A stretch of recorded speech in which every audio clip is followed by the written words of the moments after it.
Okay. Hello, Troper. No, this is not XCOM. This is this is that thing I pay money for. Indeed, it is. Noda, thank you very much. I'm glad you think I look fetching today. What's up, Queso Turkey? Oh, Queso. Right, for you.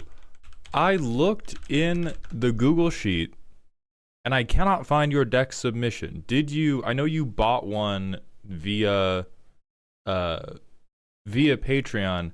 Did you email me the deck? Did you fill out the Google form? Is it attached to the foot of a crow, perhaps? Because I found your name for the schedule, and then I could not find any deck info for you on the schedule. Now, thankfully, we're live early, and we have like 20 minutes of vamping to do. So if you just have the deck link, any way you get it to me, totally good. Alex Coro Beniki, thank you for the 21 months in a row, my friend. Welcome back to the dog home. It's been a minute. Lovely Decay, thank you for the random smasher pass. We will do that. Well, I have to go live on YouTube. What's up, Dale? I am excited for today as well. I know we have you on the docket. We have you, we have Queso Turkey, and then we also have Jarthur. I think we have a 5-deck stream today because Jarthur had to be rescheduled from an earlier stream that I fucked up. So we have you, we have Jarthur, we have Queso Turkey, and then what are we doing, taskbar? Go away. Oh my fucking god, dude. Oh my fuck. Golden Forge and Comrade Gorbash. These are the other people that we have on the docket today. Then let me make sure that we are live on our other platforms. I will go live on this vertical stream. I don't think we've gone live on TikTok yet. Good morning, Life of Shade. How's your morning going? That's fine, that's fine. We will pop out this chat, and it will also be fine.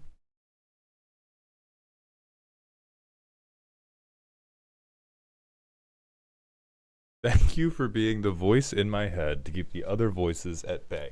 I do always seek to be the median voice. I will never be the most helpful, but I will never be the least helpful. Helios, thank you for the personal question. How is your back doing? I haven't heard you mentioning it being a nightmare for you for a few months.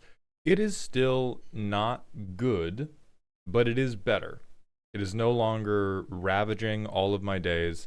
My neck is also like still bad, but not terrible. I have been figuring out more like essentially more interventions and more like stretching and strengthening routines that can make it better without fucking it up.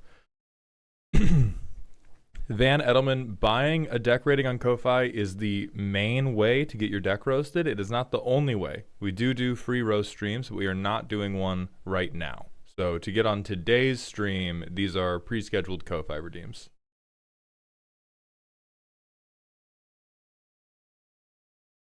Troper, what do you think? What do you think, Troper? Bone Lord, thank you for the prime sub for the 3rd month. Welcome back to the dog home. I did say doo-doo, Michael. I'm sure you've done it / tried it, but how do you feel about a massage? Starry-eyed, massages are very nice and do basically nothing for my pain. Getting a massage is like, it will feel good the entire time I am getting it. Single-digit massages in my life have provided lasting relief for either hours or days. But most massages are just like, ooh, this feels very good. I am very tight. And then within 2 hours of finishing the massage, I am in the exact same amount of pain I was in previously. The downside, thank you for the Twitch follow. Welcome to the stream. We are going to be jumping into some deck roasting relatively perfunctorily, if that's a word. So I'm going to put Twitch into the manual ad break. And then we're gonna bust out with Queso Turkey's deck first thing.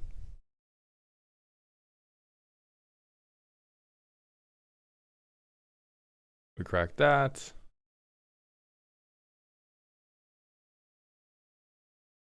you mentioned priest outfit. You're gonna have Z do the friar tuck haircut for you. No, if we do priest outfit,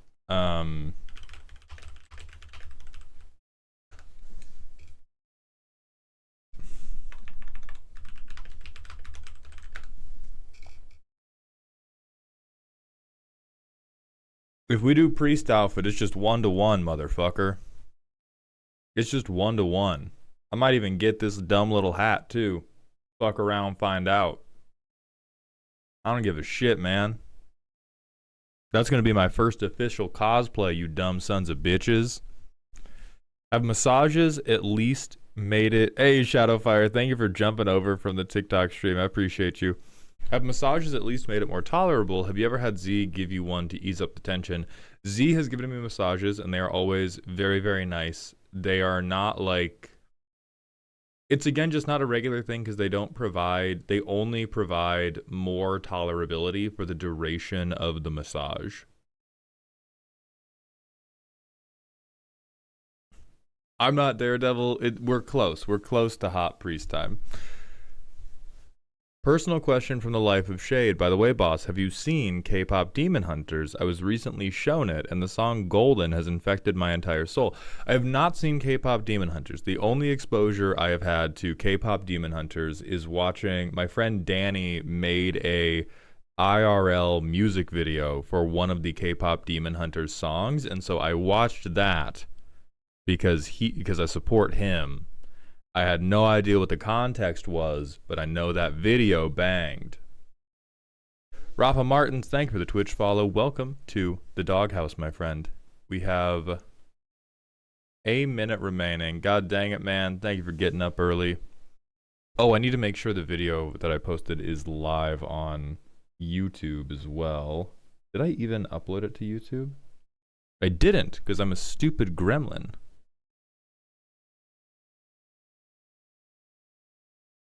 Have you ever played against a deck where the art on the actual cards were the main theme of the deck, but the deck still cooked? Terrence, yes and no. Strictly speaking, yes. And I have never had that theme be anything meaningful. So to say, like, the theme of your art is dinosaurs... I've had people be like, this is my hot woman deck, but it still cooks. And then the deck is like angels. All right, man. The theme of my deck's art is fish and fish accessories.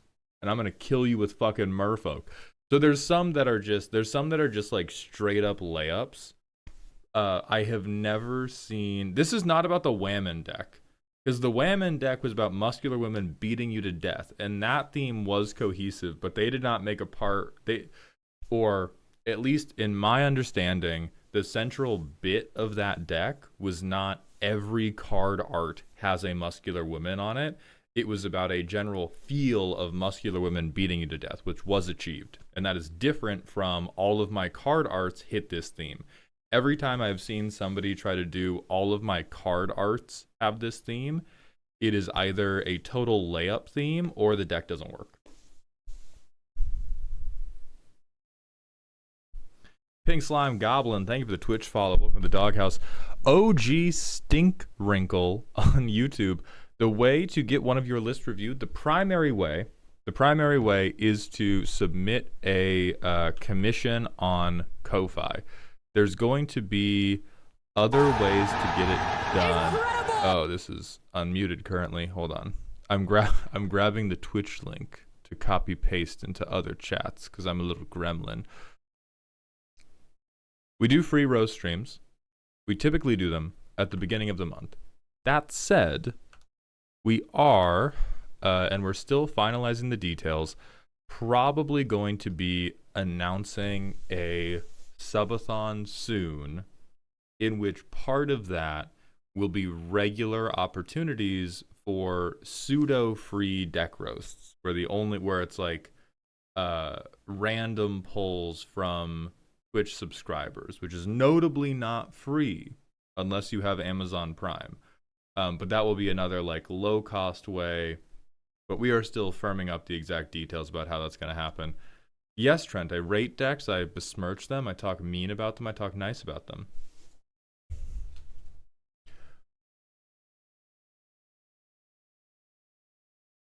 Existential Breads, thank you for the 3-month tier 1 sub. Welcome back to the dog home. And Cyborg, thank you for the 10 months with Prime. Welcome to the dog home.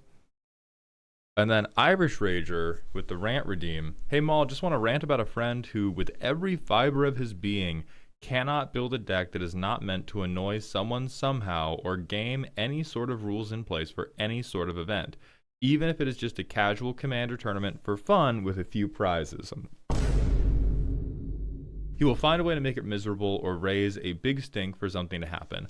I'm not vine booming the whole rant, because I know these people exist. I know there are people who draw a great deal of their personal fulfillment from being a fucking like verbal lawyer, and I also find it incredibly annoying. I find that behavior incredibly annoying. I just want us to participate good faith in the activity and understand that very few comprehensive rule systems can cover every single fucking edge case, and that is okay.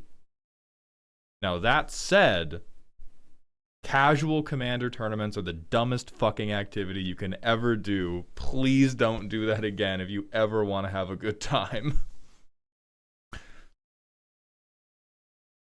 Mauled, is a deck designed around one-shotting people with your commander inherently flawed? Depends totally on the table. The thing about casual commander, there is this sort of background unconscious assumption that I think is unhealthy, that is, we're all going to make it to roughly the same stage of the game. Like, we're all going to make it to the late game, and then people are going to die. But once people start dying, like, people think of it like a movie. People think of it like, most of us are going to make it to the end. There's going to be this, like, big climax, and a lot of stuff's going to happen. It's like an action movie. And then the winner's going to walk off. When really it's more like a slasher film. People are just going to be dropping kind of randomly, and then somebody's going to make it out alive. So I don't think it's inherently flawed for Commander as a game. I think if you are building that deck to be played in casual Commander, a lot of people are going to disagree with the play pattern, because they're going to be like, well, I'm not playing Commander to potentially get killed turn 4. I'm playing Commander for us to all dick around for 7 turns and then try to out-Lego each other. I disagree with those people, but it is the majority of Commander players.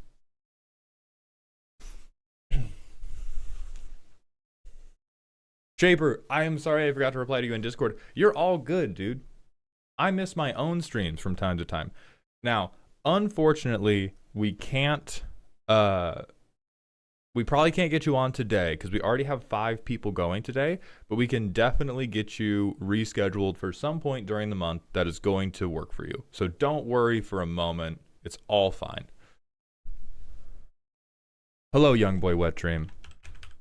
Here's the roast command with the commission link. And again, as I said, we're going to be doing, or we have tentative plans to do a subathon in which sub raffle polls are, and I guess YouTube members will be included in that as well. We'll get a roast, and so there will be an opportunity for much lower priced roasts soon. Landowin is asking on TikTok, have artifacts always been this strong? For combos, yes. For everything else, no. Lando, they have been rapidly increasing how consistent and how broad artifact decks can be. Artifact beatdown is much better now than it was a long, long time ago. It's much easier to just throw in an errant artifact combo in a deck that otherwise doesn't care about artifacts. But all the way back to when they printed Talarian Academy and had to immediately fucking ban it, artifacts have been fucked up. DBZ Life, as I have said a couple times now, you can either do a Ko-Fi commission or if we do it for a subathon, or at the beginning of most months, we do a free roast stream where we raffle it off to Twitch viewers. Is F&M Commander at my LGS with prize support considered a tournament, and what are your thoughts on it? Because I have so much fun with it, it's the highlight of my week. I think F&M with prize support, good idea. I think that prize support going to the people that win the most Commander games, bad idea. That's the simplest way to put it. I think it's a good idea to get people together at the LGS to play some Commander, and I think it's a good idea to try to reward people for participating. I also think that prize support is much better given out to things that people cannot optimize their decks around. I believe as we attempt to, as soon as you introduce any type of financial benefit for winning, somebody is going to attempt to optimize around it. Yeah, it's based on points. I don't fucking like that. That doesn't mean the whole activity is a failure, but I think that is a poor incentive structure. Hey, thank you, Prick Flare. I love that name, by the way. Yes, the 500 roast is still available. So that is the, for anybody who doesn't know what the fuck I'm talking about, what started out as a bit was you could pay $500 to make me stop whatever I was doing and roast your deck. People have purchased that. So that's just a standing offer now. We also have a $694.20 purchase to have me get Z, my girlfriend, who's also a big content creator, and we will co-roast your deck. Oh, the points are based on things you do during the game, not for winning. Then yeah, I like that. That sounds pretty good. Dr. Rhino, thank you for the Twitch follow. Welcome to the doghouse.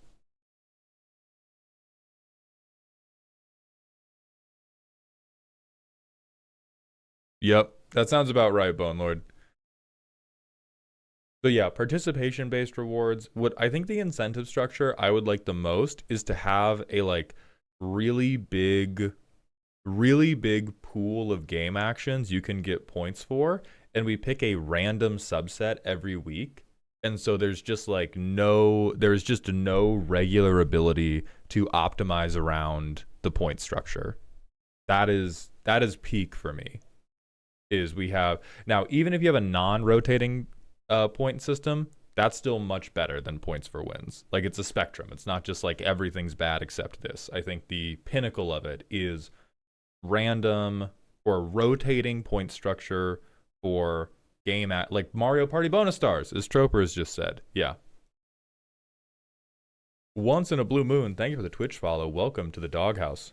Eric Martin on YouTube is asking, why Moxfield instead of Architect, and people just make fun of me? Why is Moxfield better? So the people who are making fun of you, Eric, I think those people are like the iPhone versus Android people who are engaging in a level of like team sport energy that they don't really understand, and they're making fun of you because they're dumb and they can't articulate that to you. Personally, I prefer Moxfield over Architect because Architect fucking sucks. That's an example of me doing the stupid thing. I personally prefer it because a big part of my streams is using the playtester on these decks, and the Architect playtester is extremely difficult to get everything to scale well. The Moxfield playtester, it's very easy to get it to a place where we can see the cards legibly. We can see the playmat space legibly. Architect, something is always really difficult to see. It doesn't edit as good for YouTube. It's more difficult for chat to stay visually engaged with. So that's why I like it less.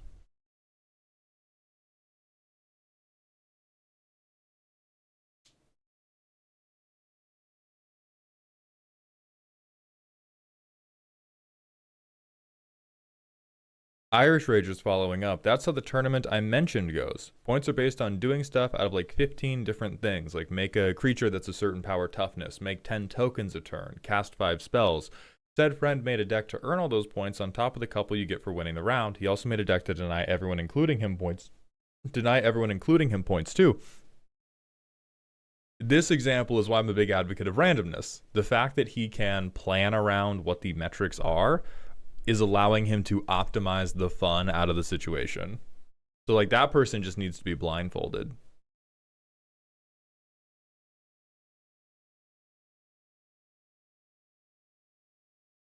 Whose is you random man on my YouTube shorts? Kishimoto, I make a lot of videos about Magic the Gathering.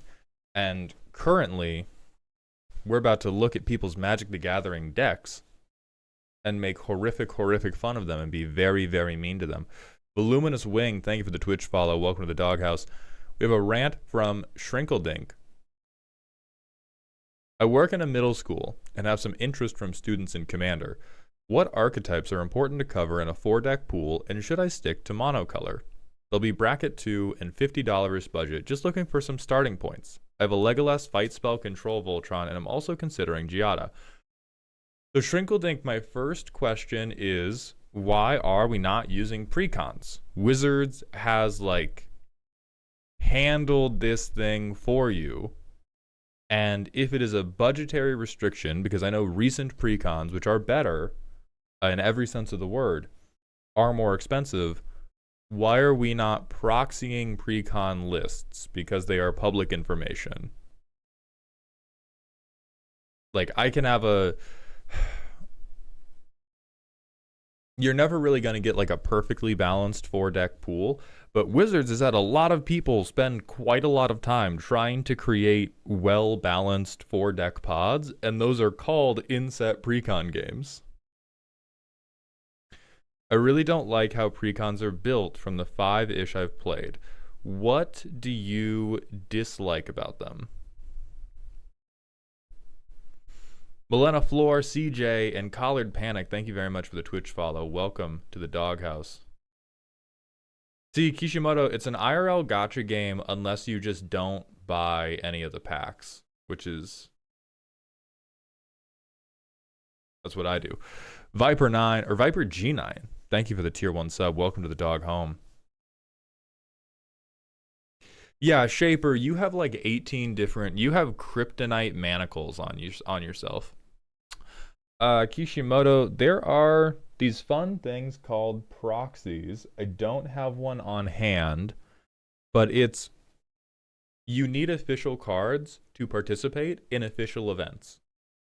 99% of this game happens outside of official events. The primary format is a 4-player free-for-all that most people are playing casually at their homes or at like conventions or stuff that aren't being played for money. So there are plenty of 1v1 formats where you're trying to win big money prizes by playing a very competitive game against other people. I simply do not really play those.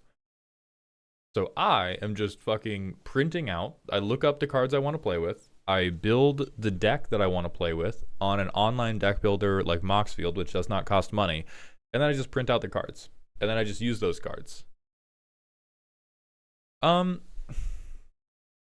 There are many similarities to Yu-Gi-Oh! To my knowledge, base Yu-Gi-Oh! Is like 1v1 competitive Magic. I play a format of the game that is not like that. Like, as far as I know, Yu-Gi-Oh! Is not proxy friendly at all, which is one of the reasons I haven't really gotten into Yu-Gi-Oh!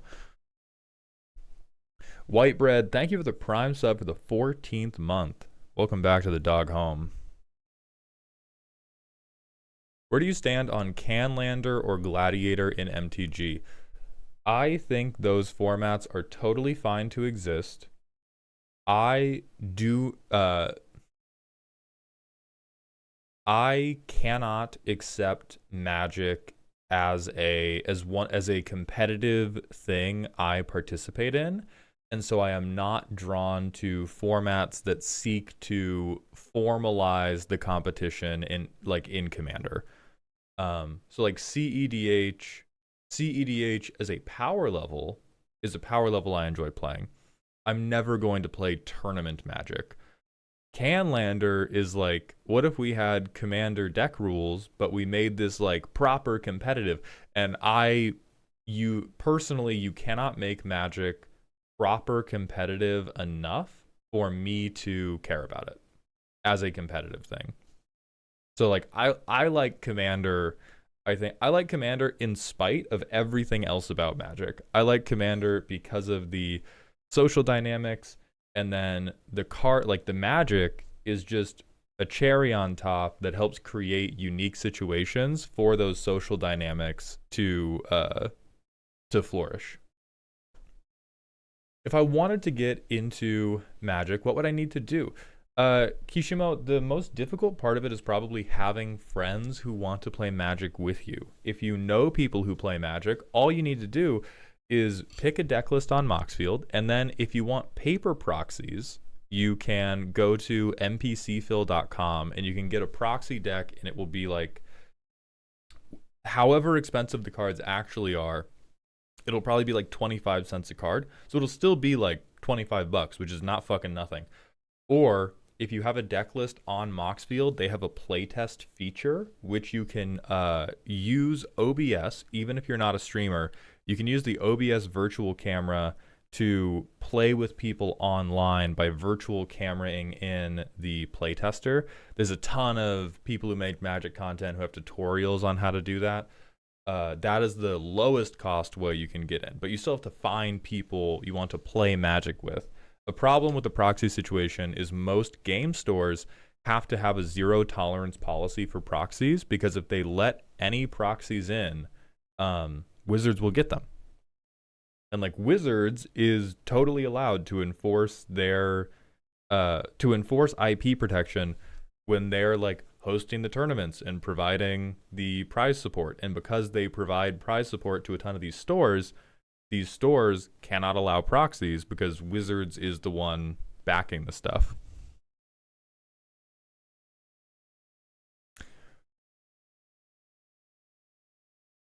Is the Blood Rights precon that Orzhov Ixalan precon? Because that fucking sucked. I also just don't like aristocrats. William on Ko-Fi, I'm just Maldhound. I'm Maldhound on every platform except Blue Sky. Somebody stole my fucking name on Blue Sky, by the way.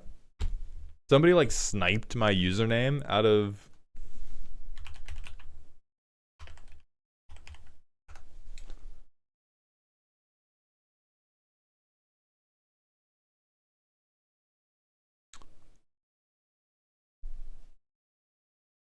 Hey Mauled, silly question. Thoughts on EDHREC? I like looking at the Commanders tab for new ideas, but I hear a lot that because it averages everything, it's not very good.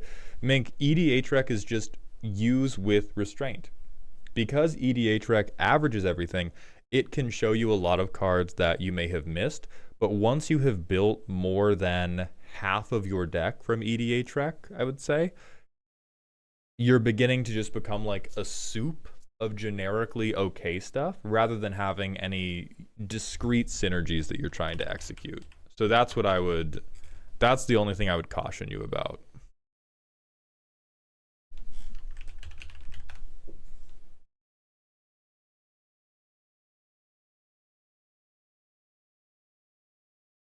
Yeah, this motherfucker. Not me, by the way.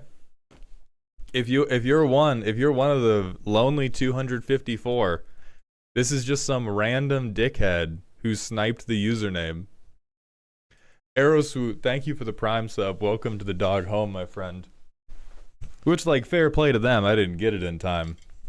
But just in case this account ever drops like a whole pick or starts posting slurs or something, this is my notarized document saying it's not fucking me.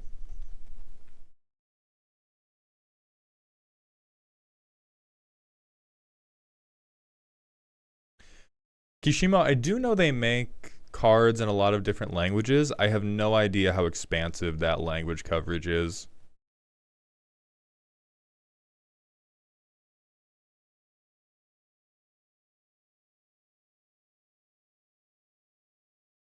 How do I get over the internal feeling of I feel bad that I am winning?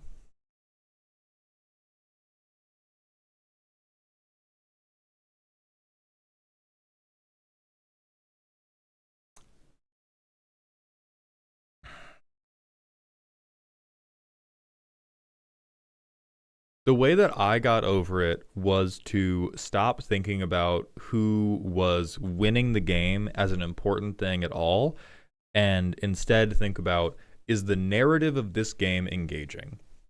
Is the story that we are telling together fun? If it is, it does not matter if I am winning, if someone else is winning, if I am like the arch enemy and I am being tossed off of the ramparts of my own castle. Like, if you are winning and the story is bad, that's unfortunate. But you winning is not necessarily what's making the story bad. Sometimes you get an unsatisfying commander story just because the luck was bad. So that's what I would encourage you to do. Like, Commander's a really bad game for you to have any investment in who's winning that game. Which is weird because it's better when everyone is trying to win. You just can't put a lot of weight on who the actual winner is. It's just, are we creating an interesting and engaging game?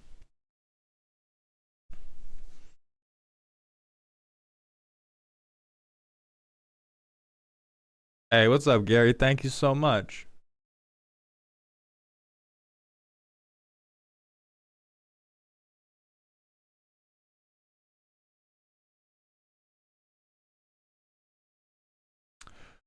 Adrian, I have no thoughts on the Commodore Guff Precon other than I fucking hate Planeswalkers, bro. Ricochet, thank you for the Prime sub. Welcome to the dog home. I appreciate that generosity. I'm building a Rhoda Geist Avenger deck and trying to keep it under $60. Any tips? My foremost tip whenever you are building for budget is don't fucking build for budget. Just proxy the cards you can't afford. I'm a really big fan of trying to limit your deck building for a thematic reason. Budget is my least favorite reason. Not only my least favorite, it's one of the few reasons I actively hate limiting your deck building. I think it makes for fake interesting decks. It makes for decks that everyone's like, oh, but it's so kooky because I used this card that was 50 cents instead of like $17.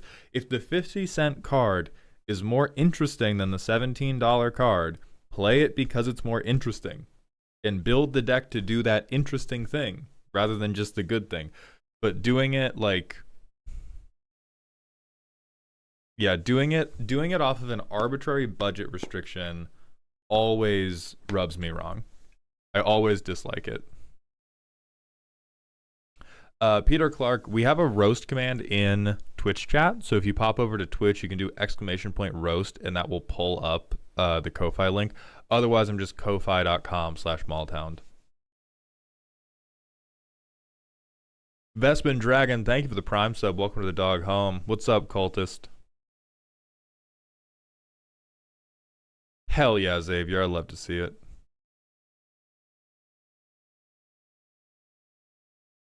So if you hate Planeswalkers, does that mean I get buzzard if I have you roast my deck that uses them as synergy pieces and potential game enders, or is that just I hate Super Friends? Well, two things there. Unless you are doing counter doublings, Planeswalkers are dog shit game enders. The only situation in which a Planeswalker is a good game ender is if you are doing like a Chain Veil combo, or you are doing a counter doubler and you're like, I play this, I alt this, now I win. Using them as one-off synergy pieces, that's totally fine dependent on the deck. I will often attempt to suggest replacements that will do the same thing without being a shit-ass Planeswalker. But I detest Super Friends. I dislike Planeswalkers in general, and I detest Super Friends.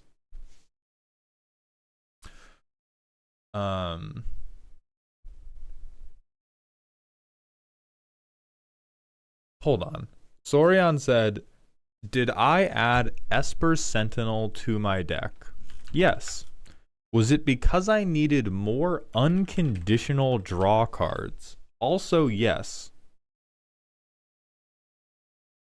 Motherfucker, can you read the word unless? Unconditional? Are you playing Commander at the food bank? Where are you getting these goddamn handouts, brother? This is the easiest condition to make you not draw a card ever. The Stompy player doesn't even know you played this. They're ripping Hulking Raptor and paying 0. Unconditional.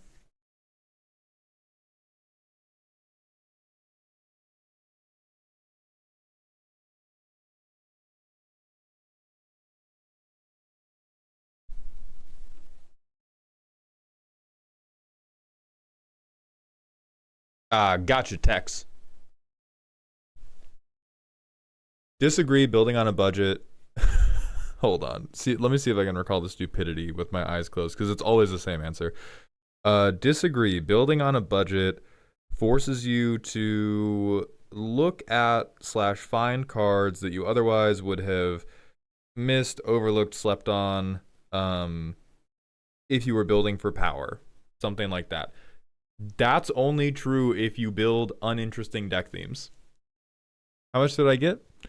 Disagree, building on a budget gives you the opportunity to look through cards that get otherwise overlooked because Magic has a 30,000 plus card. Yep.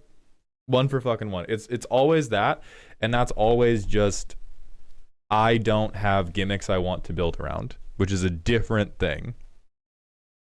It's like a different, like, maybe there's a resource limit, but like just going to Scryfall Advanced and randomly throwing in words you're interested in will cut that card pool down to size in like 10 seconds. Is easy to find these like underplayed, overlooked cards. And some of them are even like cards that wouldn't fit in. Some of the like overlooked cards that I'm most fond of are cards that I would never consider for a budget deck because they're $3 to $5 because they were printed once in a set that's old as shit and they never got reprinted.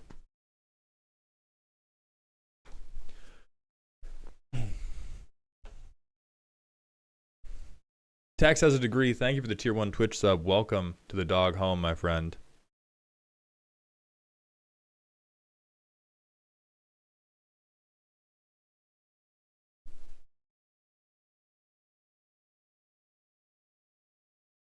All right, any other redeems I missed? We have a random FMK from Brython Lexi, and then a personal question from Wolf Slays. What's your favorite set of like the last year or so? Final Fantasy, for sure. All right, we're gonna do the random FMK, and then Queso, we're gonna get into your deck roast after this FMK and Smasher Pass.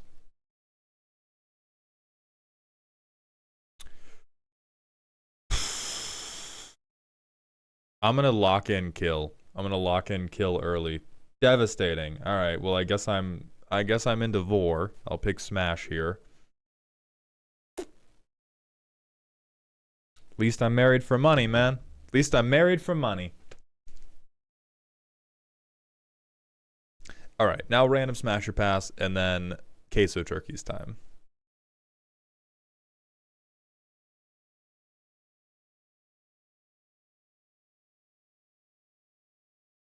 I don't know if it's bottomless or not, but I know we're gonna find out together. Smash. Smash. I don't care if it's not a creature. But yeah, that was a cursed fucking trio. Alright, roll call. Queso, please provide me with sign of life, because I know proof of life, because I know we've been vamping for quite some time. After Queso provides proof of life, we've got Dale. After Dale, please show me Golden Forge or Comrade Gorbash. And then finally, I need proof of life from Jarthur.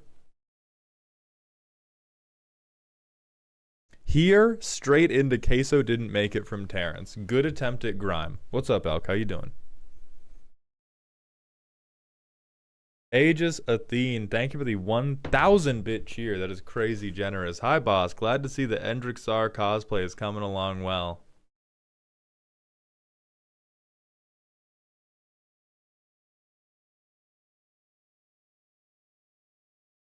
Real nice of you. Real nice of you.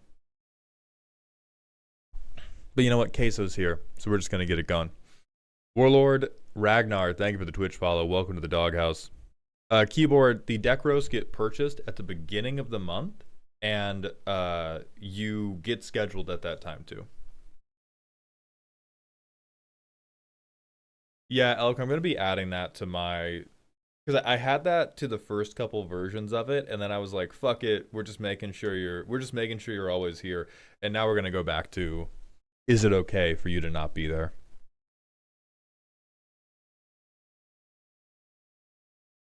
Tanya, I'll check out Call of the Wild if it is relevant to this deck we're going to be looking at.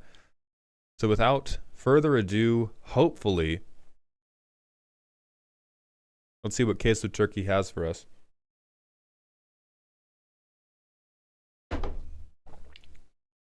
Dear Maldhound, my bad, G. And the title is Life Gain V4 with Delny Streetwise Workout. So there have been 3 other iterations of whatever monstrosity we're about to look at. What's up, Andre? How you doing? Okay. So we have Delny, the little NB that could. They are a 2/2 who makes 2 power 2 or less things unblockable by big creatures, and if a low power creature triggers, that ability triggers an additional time. I see we have the mono white weenies card draw package. We have Caretaker's Talent, Enduring Innocence, Mentor of the Meek, Cigar of Splendor. Ah.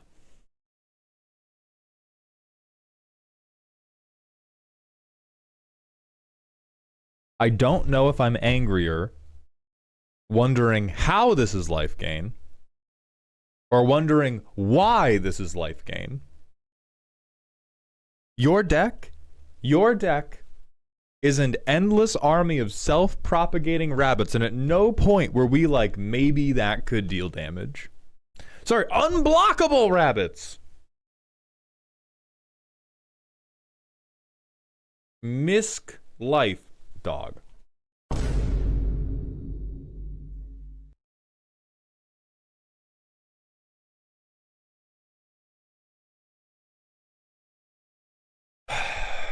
Where's the Aether Flux?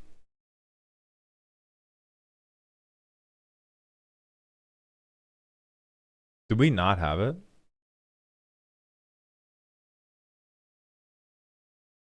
I'm fucking sorry. I'm fucking sorry. We have a 1/1 that's gonna gain us 1 life because we've played rabbits.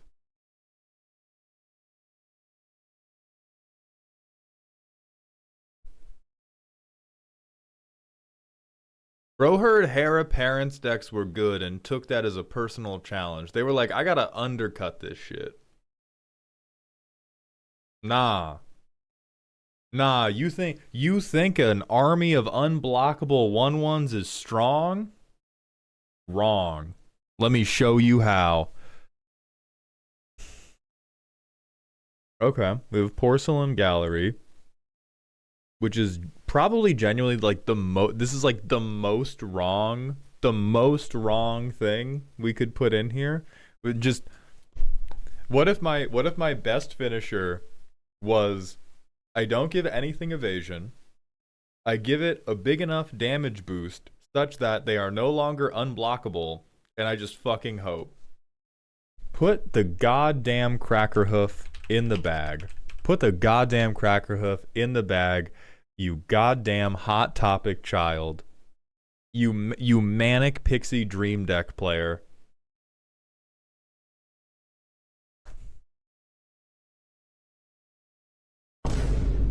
Yeah.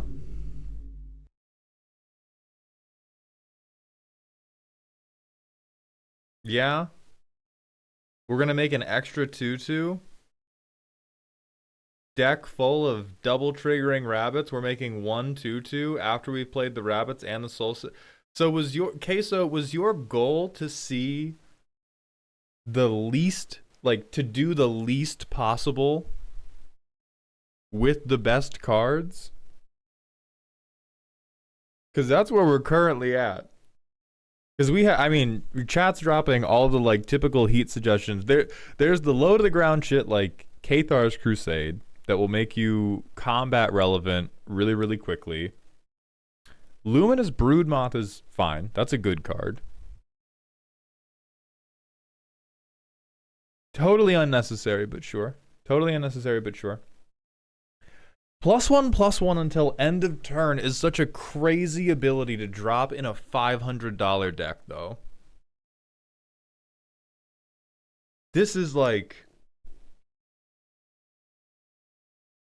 We got these 25, and then we just grabbed the cards closest to them in the white bulk bin at our LGS. Don't say Elk made this. Elk would have made a deck that could win. Because we have the Soul Sisters effects. We have gain 1 life because something has come into play. We have interaction question mark. I am going to orange chant the nearest black player to hold back the toxic deluge.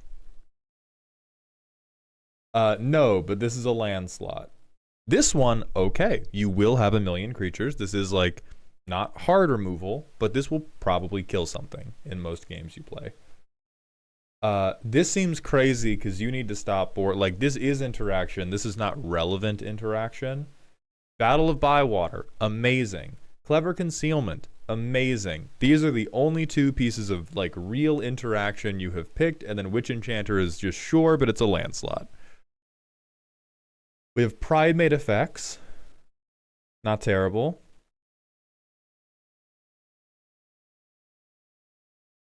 Fucking Goober Town, dude.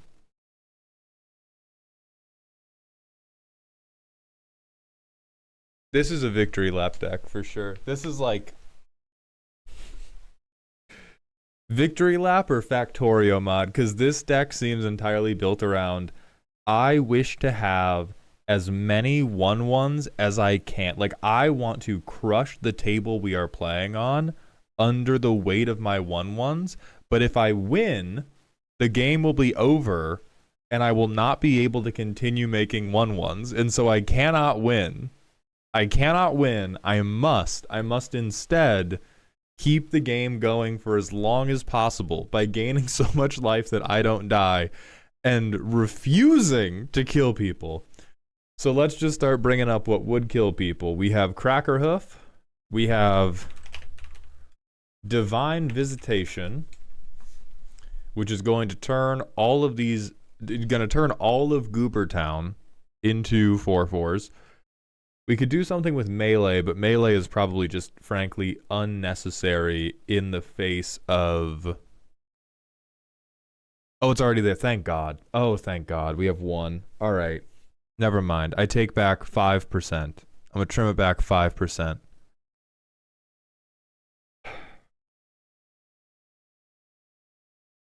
Continuing. We don't have... Well, we have exactly one piece of protection for all of the removal that is relevant to us.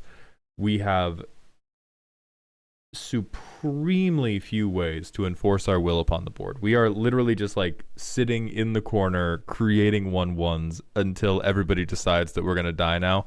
So we could do a Chroma's Memorial. We could do Eldrazi Monument. Eldrazi Monument's not going to even be the craziest thing we could do, but it gives flying, which is typically the most relevant. Like, we don't want to be just slapping 1/1s into walls and hoping for the best.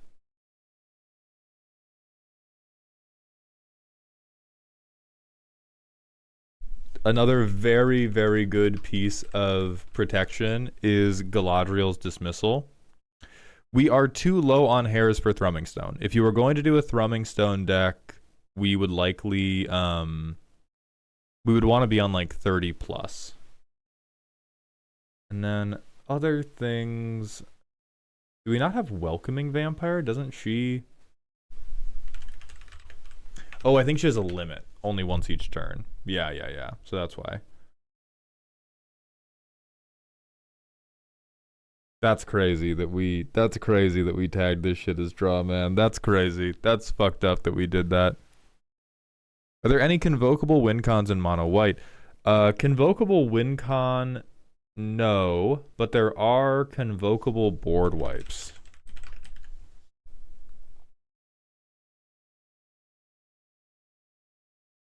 There is Everything Comes to Dust, which is useful. The frustrating part of it is currently the only thing we have approaching a win con is our enchantment section. This enchantment specifically. Divine Visitation and Porcelain Gallery are the only things turning these creatures into creatures that do actual damage. And so Everything Comes to Dust would blow those out. Now, if we lose our board buffs, but we have 30 rabbits and everything else has been farewelled, I don't think we care all that much. So this is a very useful board wipe that we could include. The Garda's Splendor's fucking crazy, man. That's fucking crazy, dog.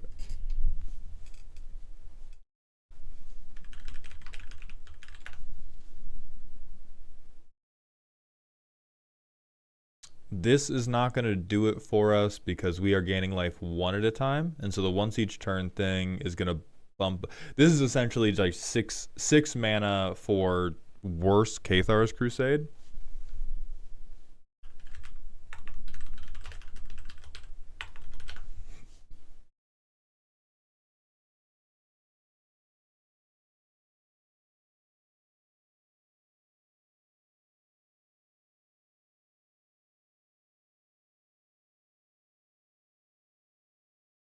I think Gold Knight Commander is another good... This is another good banner effect.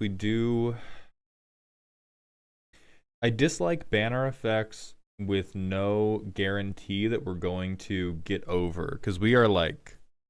We are deep into Dirtletown. And so... But we probably do want to do this over things like Griffinary. Because Griffinary is just like straight up nothing. Ah, yes! There it is. Here's what this deck needs. We lack mommy energy. We lack mommy energy. That's where we failed.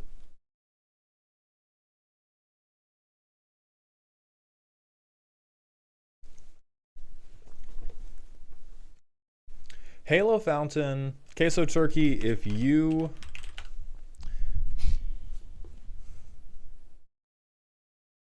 If you are so inspired by the idea of a non-combat win con, this is probably the best one you can run within the deck without needing to crash out. If you dislike crashing out and you just want to gain life in the corner and win without moving to combat, this is pretty easy. Getting to 15 tapped creatures, well, you would have to do exactly one combat step, but we could win after the one combat step. Draconix, thank you for the Twitch follow. Welcome to the doghouse.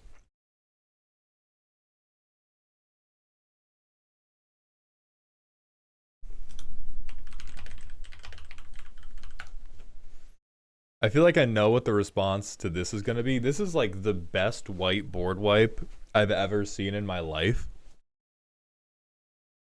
Whole fucking life. We just rip, you rip 5 mana into this. The turn after, you replay Delny, and you have lethal on a player every time.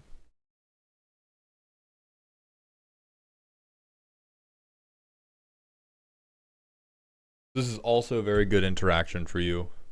So things I think we probably shouldn't run.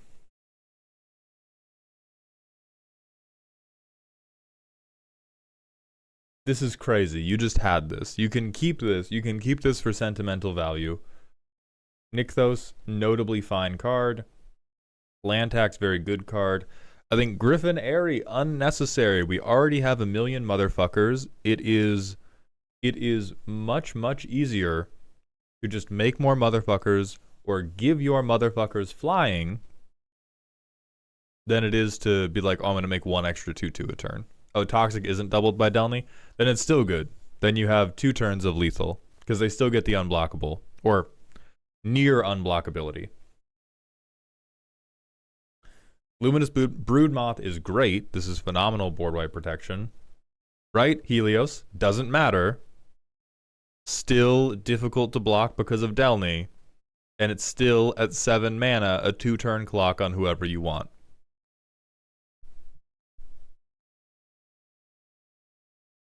Right, if you get late enough that you can pay X, like anything over X equals 5 is gravy, but the point at which this becomes, like, good is 7 mana or X is equal to 5.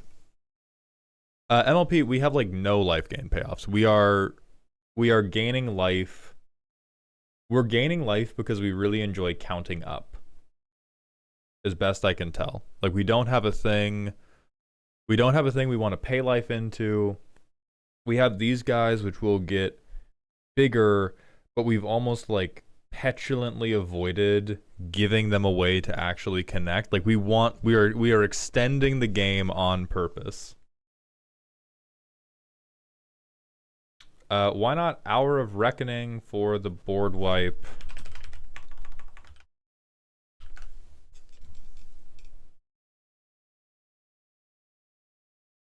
This is pretty good. I think the only reason you wouldn't want to do this is it's going to kill Delny. Versus Everything Comes to Dust, you can convoke Delny as well if you want to.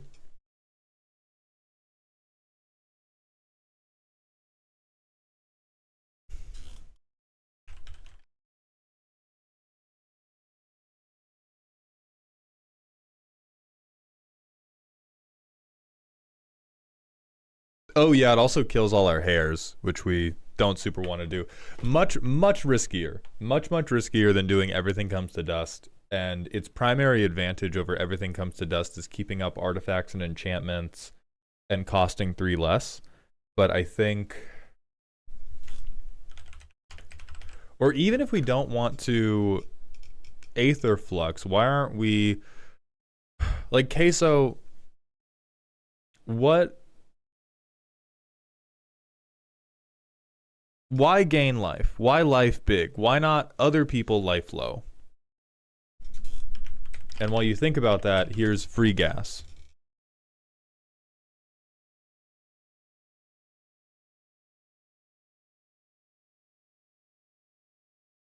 Yeah, true. Immediate banger. And I don't know bangers, but you guys know bangers.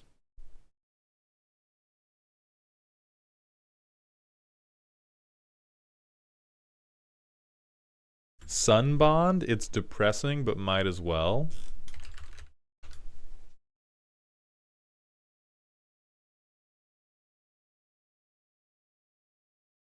No, we're not doing this. We're trying to go pretty wide. I think we do want... There's an Archangel that we want for sure. Let me try to remember.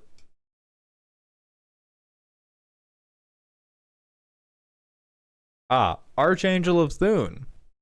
This one's also going to be supremely fucked up for you supremely quickly. And will make the... Yeah, you will still get the double triggers because your hair will ETB, have its abilities go on the stack, then the life gain goes on the stack, then this goes on the stack. So you will get the double ETB before this makes it bigger than Delny. This card's still... Holy fuck, you proxy this. Yes, Halia got it. I'm presuming this person just didn't know about Edge of Eternities because I don't see any... I don't see... Well, I see a lot of edging happening in the deck, but I don't see any Edge of Eternity stuff happening in the deck. But Halia's sick. That can just become another piece of card draw. I will give you props. Very responsible on the amount of lands. Most people who were doing... Oh, God. The Mana Monument. The Mana Monument. Most people who do a Mana Monument go crazy low on land. So you've done a very good job being reasonable about that. But let's just...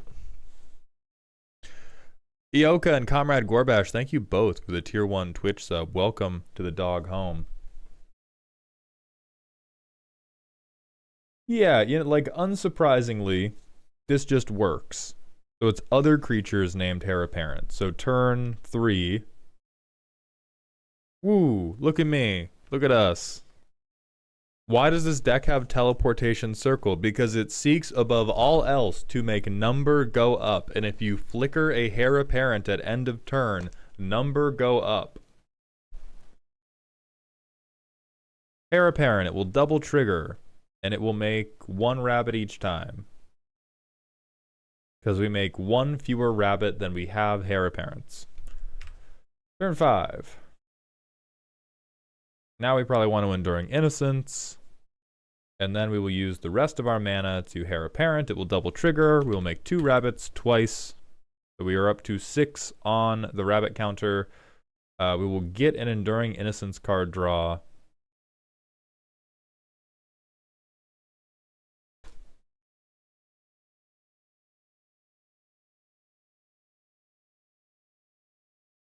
We go Kala, we go another Heir Apparent. We will make 3 rabbits twice. We will draw a card. We will...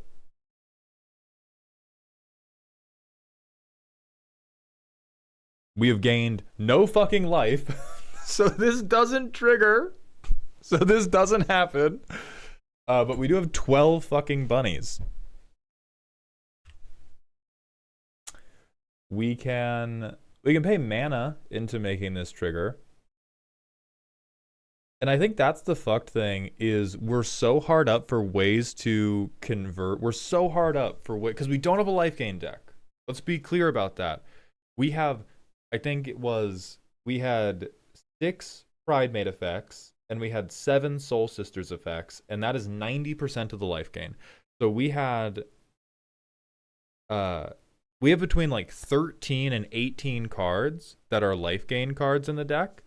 And we have 25 bunnies in the deck. So this is first and foremost a bunnies deck. This is Zootopia Proletariat Uprising deck. And because we're so hard up for life gain, we can't convert the bunny board into anything meaningful because we didn't find a Soul Sister effect. So the best thing for us to do is to put a counter on Kala by paying 4 mana into their effect. And then we swing a board of 2/1s at the most vulnerable player. Just full board of 2/1s at the most vulnerable player. And then at that point, we just hold our dick in our hands until the next turn.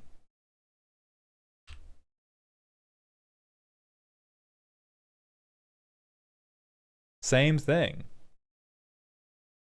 Like, we're gaining life now. We're gaining life now, but the only reason we give a shit about gaining life is because we need to get a banner effect for the 8 million bunnies we have. Like, if at any point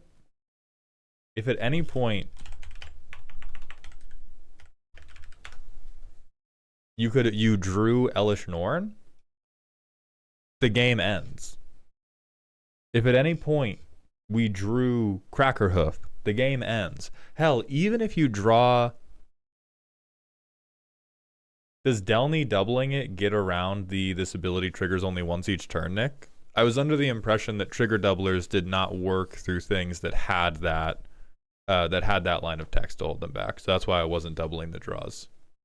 Oh, I'm illiterate. Perfect. Have your vine boom in peace. Have your vine boom in peace. So Queso, I think what we have here is a case where the deck you have built is not the deck you have,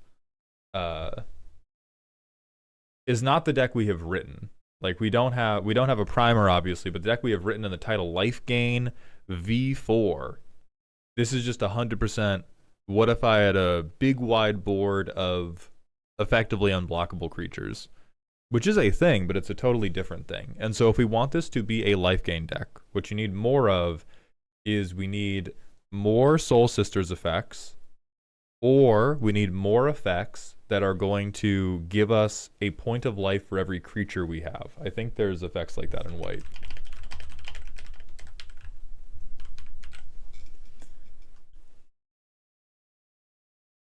We need a Johnny Wise Counselor.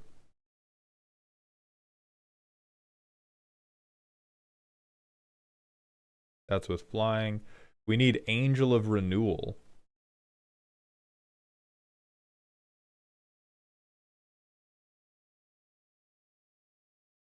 We need Bounding fucking Felidar. Like, we need more stuff that is going to let the life gain happen, and we need more stuff that is going to capitalize on the life gain, and we need less motherfucking bunnies. If we think bunnies are funny, I get you. This is actually a pretty ethical test to subject a lot of commander decks to, is can you deal with the bunny horde? But if we're going to do the bunny horde, we want to have a coherent vibe to the deck. We want the bunny horde deck to feel like a bunny horde deck. We want the life gain deck that is literally making life via the breeding of bunnies to feel like the life gain matters. And I think the statistics on this deck are just like the life gain matters 10% of the time. The life gain matters a couple of times. but we have to get a confluence of pretty rare effects together. We have to get one of these effects. We have to get one of these effects. Nothing bad has to happen to this effect. And even then, that just leaves us with like, I have made 1/18/18 with no other text, no trample, no protection, no nothing. And so we're failing to convert game wins, and we're failing to convert a coherent narrative tapestry. And so if you want this to be a bunny deck, we go Elesh Norn. If you want this to be a life gain deck, we got to be more on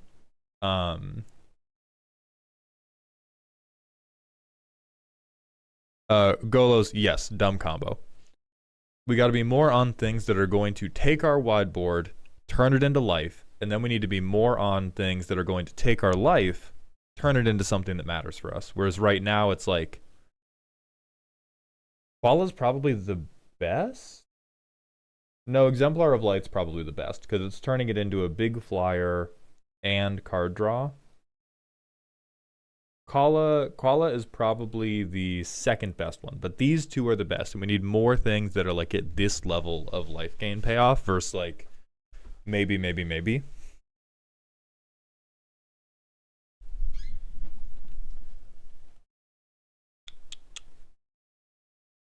Let me think if there's anything else.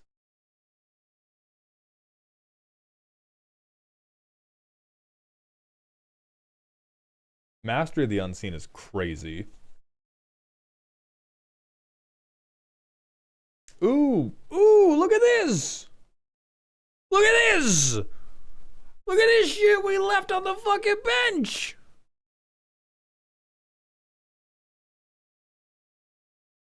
I'm not crazy, right?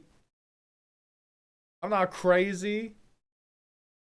Coupeau, motherfucker. Let's get it going. Like, this is what I'm talking about. You want to be on, this is my Bunnies life gain deck. We make some Coupos. We protect the boys. I love Wind Crystal. I hate that I said that. I accept Wind Crystal in this specific deck. But like, here's your life gain tech. Quite frankly, here is your life gain tech. Flying and lifelink on all my shitty bunnies. They're going to gain me more life. And it's going to be a life gain. Like, this is where now we're gaining big life. Now, if we have any life gain payoffs, we are going to trigger for 1,000,000. Alias, thank you for the 200-bit cheer. 3 Tree City and Wand of the World Soul are bangers. 3 Tree City is a banger trap. I agree with you there.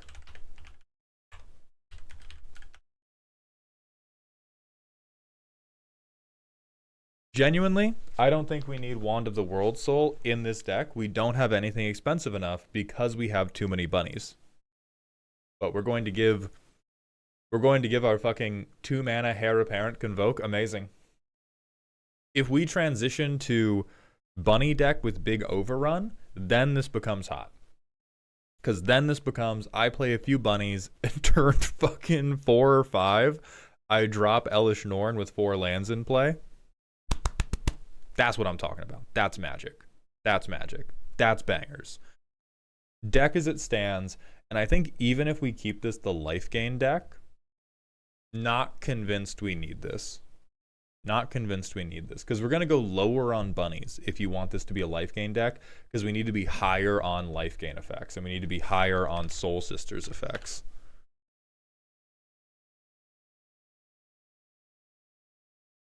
With it, this will trigger for every individual bunny. Vary with it.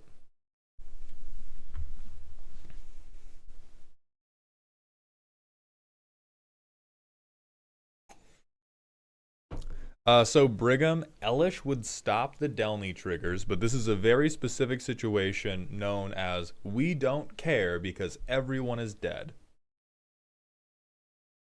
If I play my Heir Apparents into a world where they are all 3/3s or 4/4s, and all of their creatures have -2/-2, the fact that my Heir Apparents will no longer double trigger does not matter because they are bathing in the blood of their foes.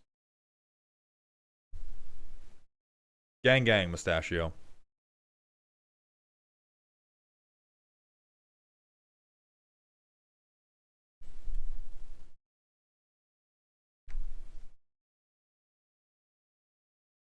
All right. Queso Turkey. I think we're lost. I like the energy I see from you.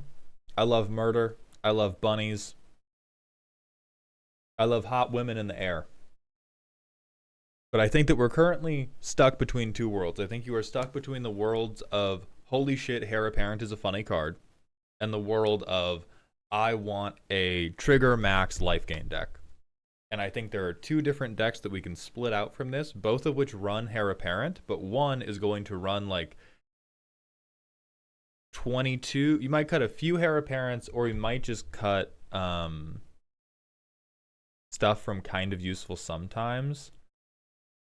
You could, on Threat of Death, you could go down like 2 lands in this deck. This curve's crazy. You go down to 35 lands.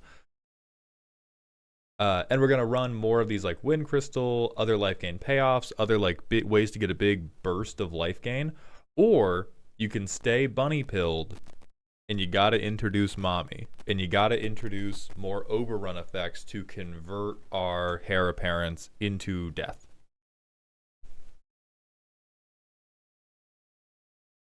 So thank you very much for submitting. I enjoyed bullying the shit out of you. I hope we have provided you with some good direction. We're going to hit the manual ad break, and then it's going to be time for Dale. I'll see you all soon. Holy shit, do I have a headache. Jarthur, thank you for the 10-bit cheer, letting me know we have proof of life. Drink water? Well, now I'm not going to do it. Now that's just wrong. Also, as I go get water, I would like to remind everybody in our vertical formats, aka TikTok and aka the vertical YouTube stream, we have a horizontal YouTube stream and we have a Twitch stream, which is pinned in the vertical YouTube chat. And if you come to either of those two channels, I will love you forever. I'm going to be right back, everybody.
All right. Reckless and Xerox, the decks we're looking at today were submitted via Ko-Fi Commission. Occasionally, we will do free roast streams where we take deck submissions from chat, but that is not today. Nuzlocke, I currently don't have a public P.O. box. Murillo, I do not know the EON precon, and so I can't let you know. Alec, man, you've missed the first deck of the day, which was a life gain deck. Why is famous XCOM 2 player Maldhound playing a weird niche card game? I'm trying to branch out, Ethel. Alright, FMK time. That's not a thing. Kill. Smash. Marry. Okay, it's a bad Sunday. It is a bad Sunday.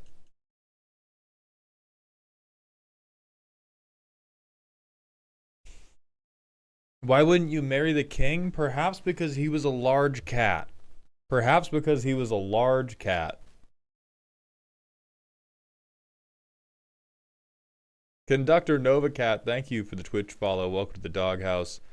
And from Aegis, as a fan of exciting card designs, but also a fierce Final Fantasy op, why/how do you think Universes Within could come back? I have given zero thought to this because I am a Universes Beyond lover rather than a hater. And so Universes Within is just frankly not a thing I care about or want. I just play with the Universes Beyond cards. So I don't really know.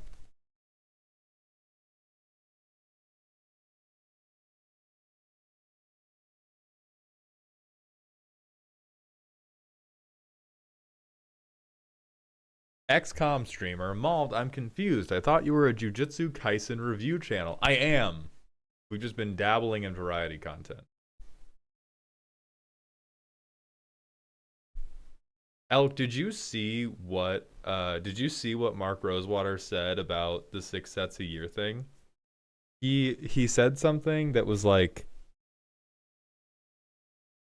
he said something that was like Richard Garfield intended for Magic to be this big thing that nobody really knew the entirety of, and then the internet came and prevented that from happening because you had a comprehensive card list. And now we're publishing so much that we're managing to create Richard Garfield's vision even with the internet because we're dropping so often nobody can keep up with the spoilers, which I was just like, holy shit. I gotta study that message. That's incredible, Grime. That is incredible. That is incredible fucking gaslighting happening. Like, genuinely. Magic as Richard Garfield intended. We will simply publish so much, like, because, like, the fucked thing, he's right. As far as I know, like, if Richard Garfield gets up out of his coffin and says, like, that's not what I intended, different story. But if Richard Garfield was like, yeah, I want this to be a game where you have to learn about it through playing it and you can't ever know everything ahead of time, which is like very much how they intended Dark Souls, the 6 set a year release schedule is kind of doing it. And it's making everybody mad. It's making everybody mad because they want to know everything, but that's really fucking funny. If you were allowed to design a card for the inevitable JJK MTG crossover, what card would you want to design? I wouldn't want to design anything because I do not trust my abilities to make a card from scratch. If I was allowed to be involved in the design process, Kodo.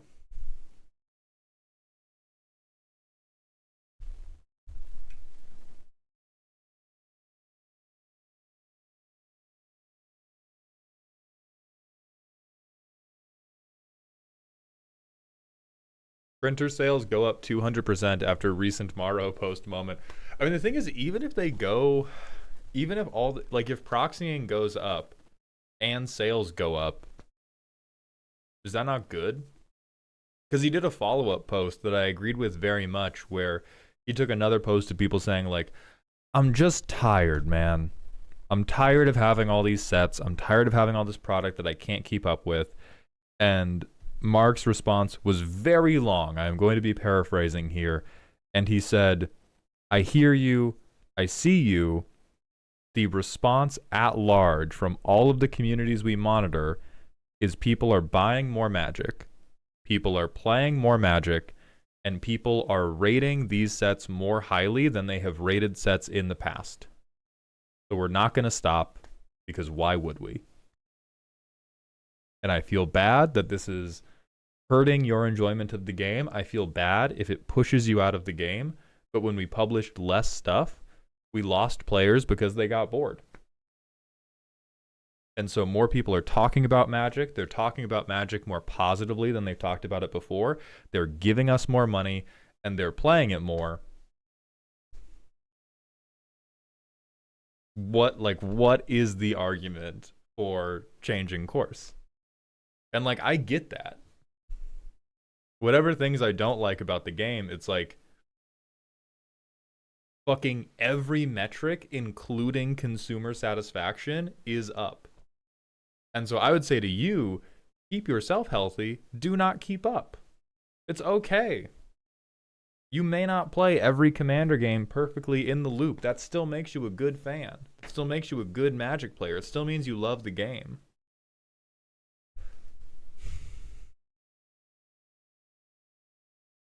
I mean, sooner or later, people are going to run out of money to spend on the game. Feels like a bubble. People said that about Fortnite like a decade ago, though.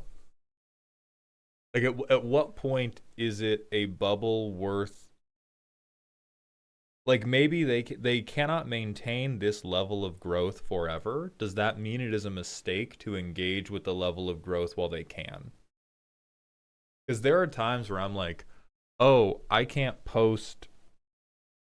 If I was going to take a microcosm of it in my own life, I can't post 2 times a day, every day, forever. Does that mean I should never post 2 times a day when I feel like I can? That to me seems like the equivalent of what they're doing. Like at some point they won't be able to do it anymore, or people won't be as interested anymore. But why does that mean they should stop cooking while the fire's still hot? Ian McKee, thank you for the $5 super chat. How do I submit my deck? I love your videos. Ian, the decks we're looking at today were submitted via Ko-Fi commission. We do have free roast streams in general, just not today. If you want to be in on those, I would stop watching via Twitch.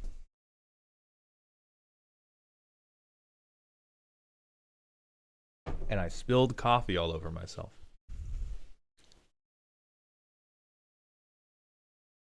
And I spilled coffee everywhere.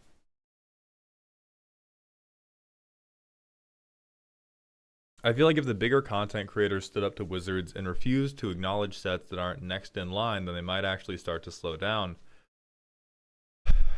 Bob James, then we're talking about the same feedback loop of like, as a content creator, I try to do little things to not engage in non-stop spoiler season. I will engage in some spoilers, but for the most part, like, I'm still doing commanders. Like last week I did a commander that's from like 2005 or something. And so I try to avoid doing just the most recent stuff. But if you focus on the most recent stuff, it gets more views, it gets more positive engagement, and because of those two things, it makes more money. And so it's both directly better for the content creator, and as far as all of the content creators can tell, most people enjoy that more.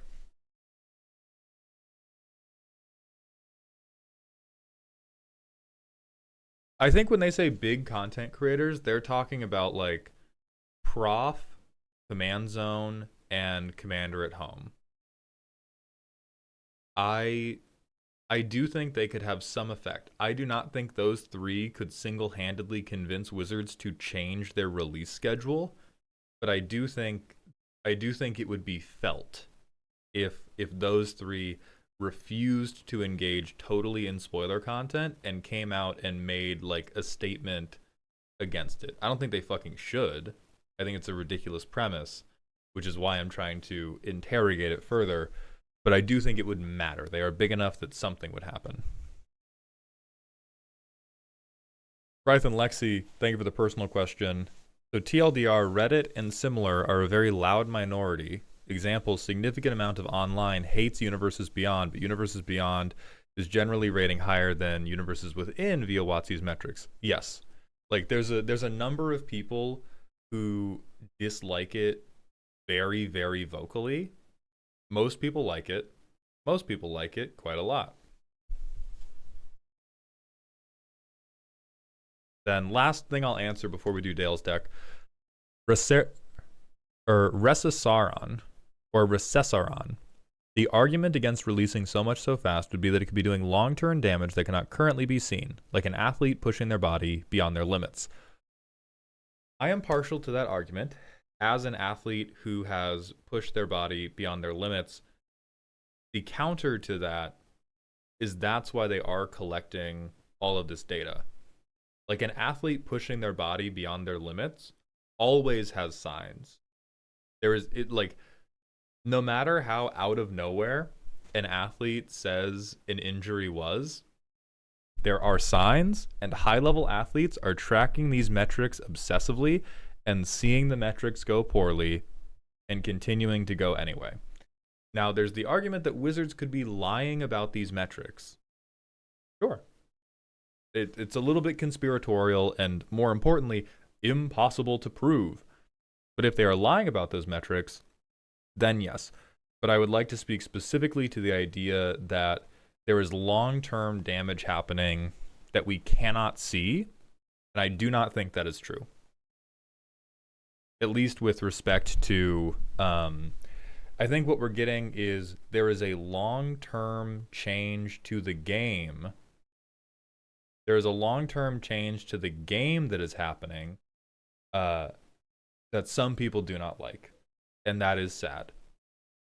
And unfortunately, the long-term change is so positive to the wider community that they're like, yeah. And so the for sure negative is it feels bad to have the game be like, we don't care enough about you personally to turn down these other new customers. Because a lot of people who have supported this game when it was much, much smaller supported it with extreme fervor. They loved this game. They loved this game, and this is everybody feeling that the game does not love them back and the game just loves money.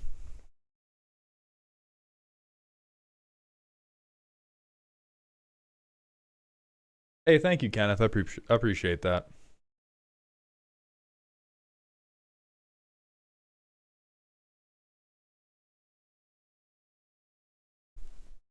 Ray Quasar, thank you for the Twitch follow. Welcome to the doghouse, my friend. Spin-off question. If Morrow came into your house and forced you at gunpoint to design one card for any Universes Within or Beyond that will go into the next applicable set, what would it be? Would you do something out there that you love, or play it safe with a draft playable?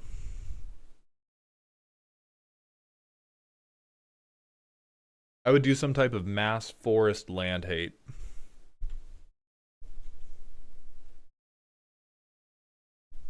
Like if a forest enters the battlefield and it was not the first forest, like if a forest enters the battlefield not on your turn, it phases out forever. That's what I'm on. That's what I'm on. Fuck these green players, dude.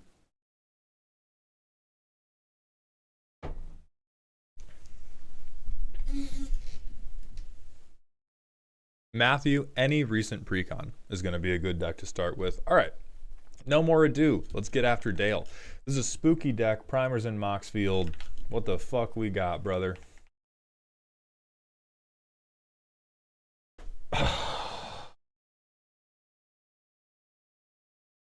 Workers of the World, untap. So what do you want me to roast next, dog? Do you want to rate your scrambled eggs? You want an in-depth breakdown of your peanut butter and jelly sandwich that has the crust cut off? How about your Netflix history? I'm sure the 10 different World War II documentaries you've watched recently have much more nuance than whatever the fuck I am about to see in this Jetmir deck, dog. For too long we have suffered, bound by the trappings of treasures and mana rocks. So fucking true. This is like Donald Trumpian propaganda. For too long, the mana dorks have suffered. For too long. We have been forced to survive under the yoke of aristocrats, creature ETB triggers, and greedy spell slingers. No more. With Jetmir, we will tear down the establishment and return to a time of simpler magic. Each member of our movement may be weak alone, but together we will form an army beyond reproach. Viva la Revolution. Well, at least you're playing White Sun's Twilight. We have Jetmir, Nexus of Revels, which is basically Craterhoof in the command zone. Empower the people. Oh, how bold. Anaya tokens deck.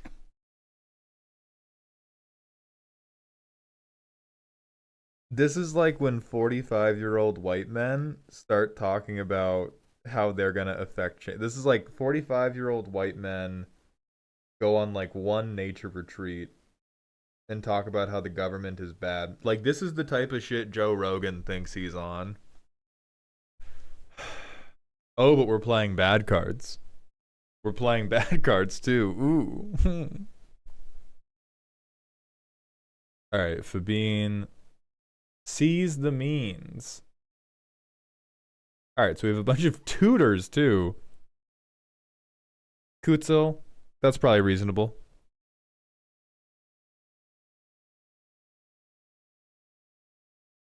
Alright, all the normal stuff, 39 lands. Mobilize the masses. And we just have X.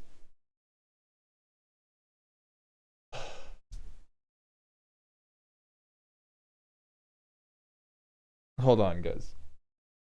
I just realized, Dale, big mistake on my part. I've realized a critical part of this roast that I've forgotten. That's on me. I'll be right back.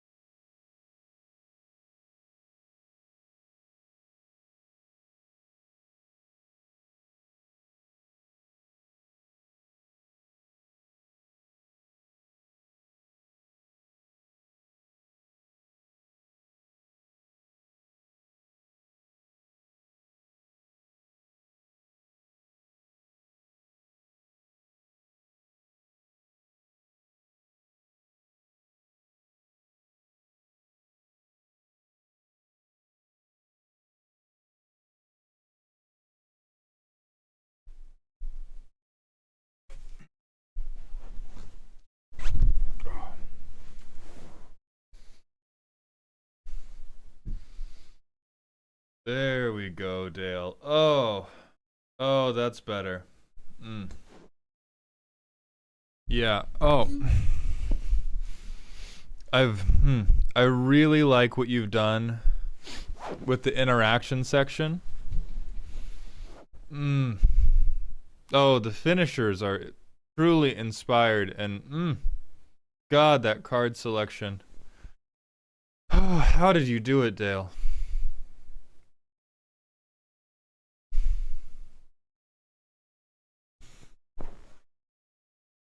All right. Let's look at the deck itself. Premise, I think I like the energy. I like the primer. I like the primer much, much more than I like the execution of the primer, because we are channeling underdog energy for the most overdog strategy I have ever seen in my life. Like, Naya Tokens has been one of the most spoon-fed archetypes from day one of my Commander experience, and so it's very hard for me to be like, oh yeah, the Naya players are punching back. 40K Maddie, thank you for the Twitch follow. Welcome to the dog home. But let's see how it actually went. I am a little bit worried, actually, mechanically. Because this seems a lot like I have to wait. I love that we're doing at least a little bit of stacks. This is what I was hoping for. For the most part, it feels like we have to wait, cast an X spell for 7 to 9 mana, then cast Jetmir, and then we win.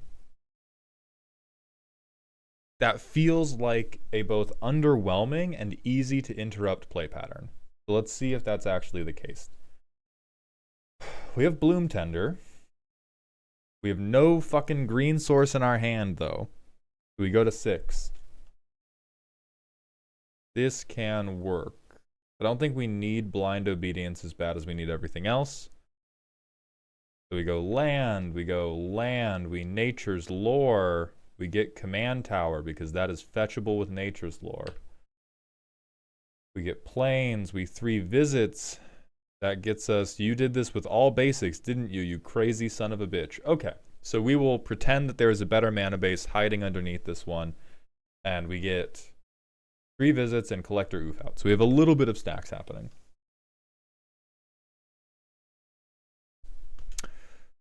Can this get Tendershoot Dryad? I think Tendershoot's a little bit. No, perfect. Turn 4, we tutor into Tendershoot Dryad. Each upkeep, we get a Saproling, so by our next turn, we are going to have 4 Saprolings. I forgot how to make a token copy of something. Oh, no, I just didn't hit X hard enough. So we come to our next turn, we have 6 creatures, we cast Jetmir, we kill someone.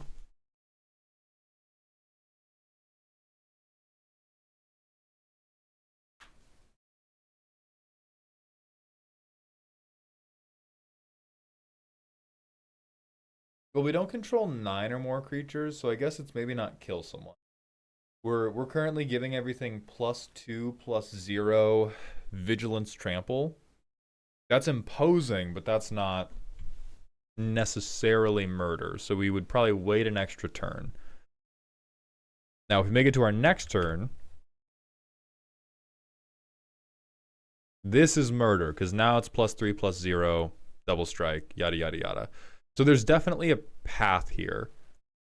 I worry greatly about what happens if anybody can read your card and go, ah, well, what if we shoot Tendershoot Dryad? Because if we live in a world where Tendershoot Dryad dies immediately, we have Sylvan Library, we have more tutors, we probably have the critical mass of tutors necessary to make this deck work however we need it to. I feel like we should be running white Tendershoot Dryad.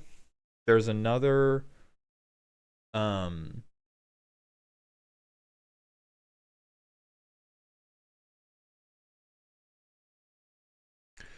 there's a white creature that does this but with artifact creatures. And I feel like that would be an illustrious Wanderglyph. Thank you for the assist, Elikman.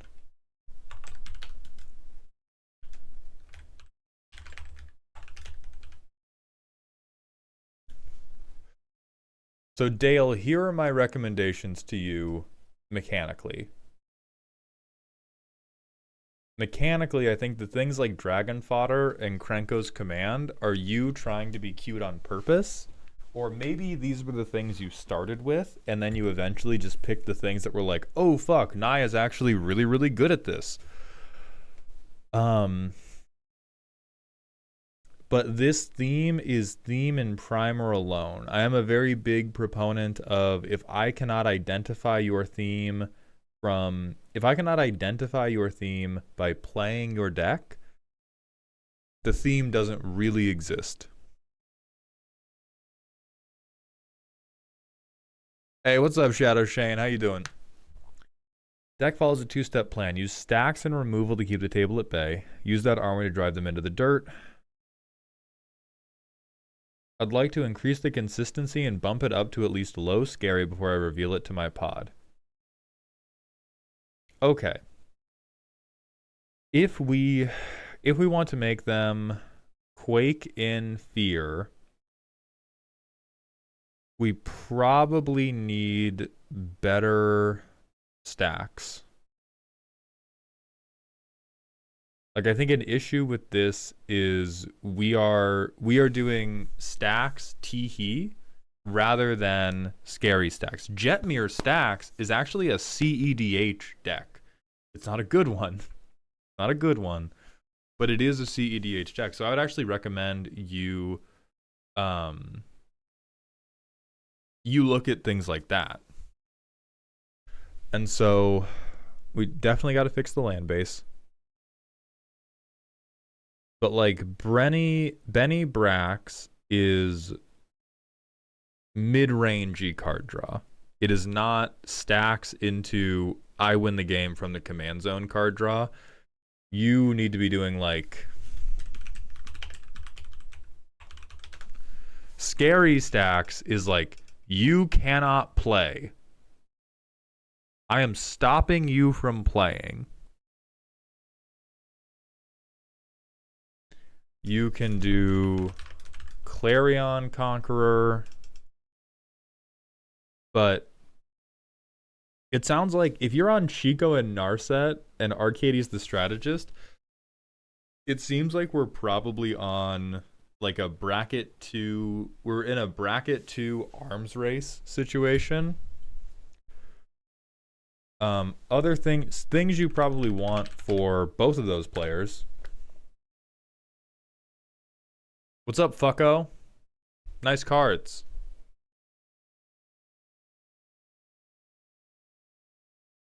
What's up, dipshit?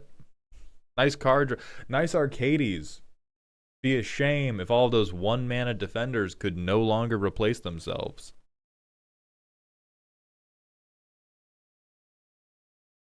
So Spirit of the Labyrinth is good for you. Rule of Law effects. Like, this is what is going to really stop. And I don't want to sound like we're hyper-targeting the Chico and Narset and Arcades deck specifically, but if you are in Naya, like, Rule of Law is where you live. Because this is where you tap out for, like, a Green Sun Zenith, or you just play an extra creature, or you tap out for a token maker. Everybody else, but these other decks specifically, they are going to be trying to chain multiple defenders. Chico and Narset is trying to double spell specifically. Like, these are the things where you're going to fuck them up. Archon of Emeria also does this, but does this on a body and prevents people from playing lands on curve.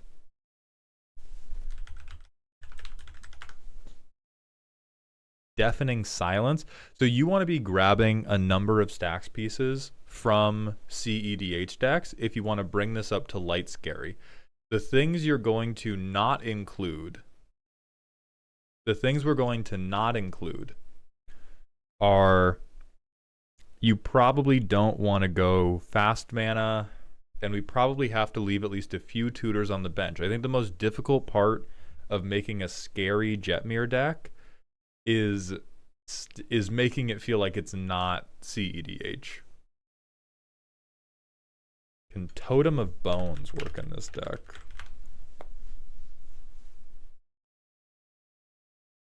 Gonna have to send in real cards, Bacon. Please.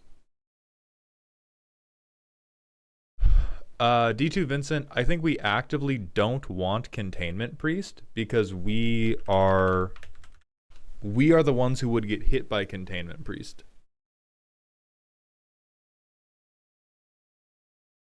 We don't need this. For sure we don't need this. Good night, Sir Tofu. Thank you for coming by. So, other things.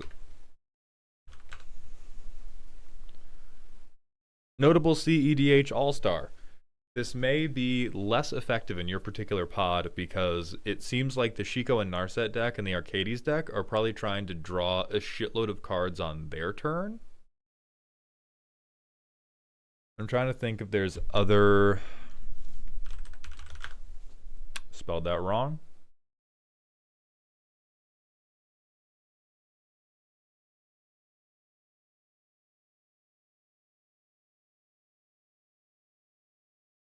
I don't want these two specifically, but I feel like there's a I feel like there's a lesser one.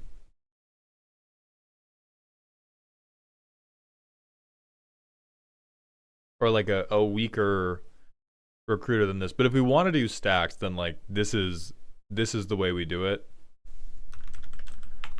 Oh yeah, Voice of Victory is also going to be phenomenal for you. This is going to give you the same protection as Kutsil and is 3 bodies in 1. Like for your Jetmir turn, this is 2 additional bodies just like under her fucking coat, which are very powerful for you. Starlight Shepherd, any good? My fucking guy. My fucking guy. Okay, I don't think it's Starlight Sheep. Thank you. But I know what card you're talking about. I hate you, Edge of Eternities. Basilica Shepherd. Nope, not Basilica Shepherd. I hate you, Edge of Eternities. Why do you hate me, Edge of Eternities? Starfield Shepherd. Creature card, mana value 1 or less. Right now, our only hit is Esper Sentinel.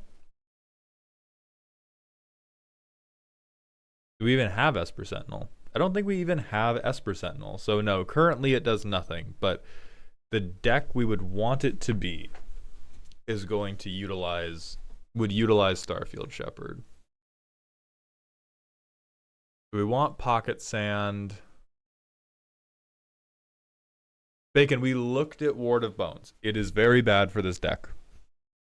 Potter, thank you for the Twitch follow. Welcome to Doghouse. Yeah, you need Esper Sentinel. Let me look at Lightstall Inquisitor.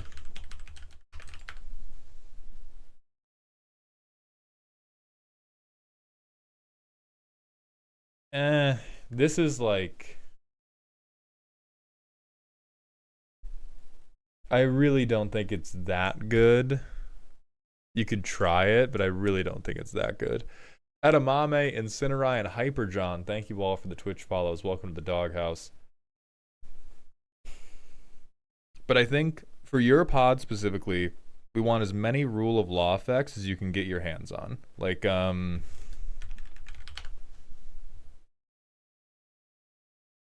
even this. You do not care if you are tapping out for 1 spell a turn, but what we do care about is we do not want the Arcades player to like chain through their entire deck. We do not want the Shiko and Narset player to chain through their entire deck. Archon of Emeria is in the deck. High Noon, for sure. I think High Noon and Phyrexian Censor are going to be better than Aethersworn Canonist because it is not uncommon for people to chain artifact spells.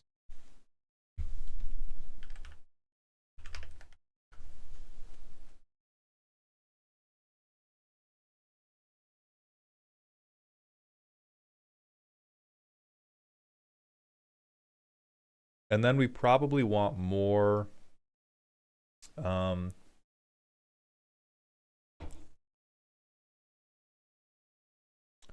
we probably want more O-ring effects as well. Like, what's this fucker's name?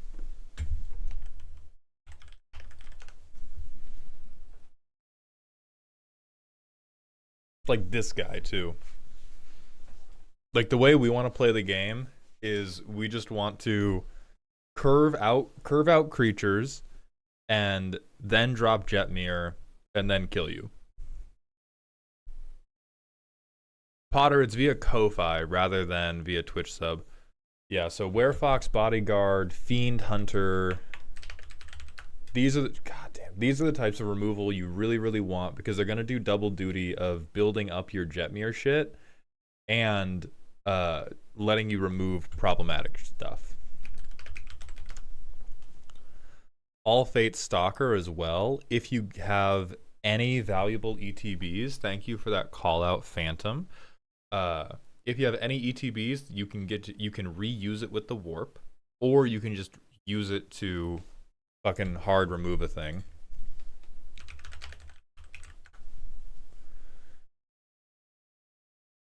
Ranger Captain of Eos, once we get...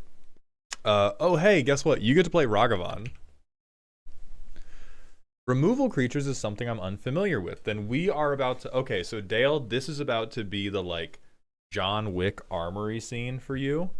Removal creatures is where high-level Naya decks really, really want to hang. You really, really want to be on, I play my creature, it gets rid of your creature. Or I play a permanent, and it gets rid of your permanent. We want Esper Sentinel, we want Ragavan, we want Fiend Hunter, we want Werefox Bodyguard, we want All Fate Stalker.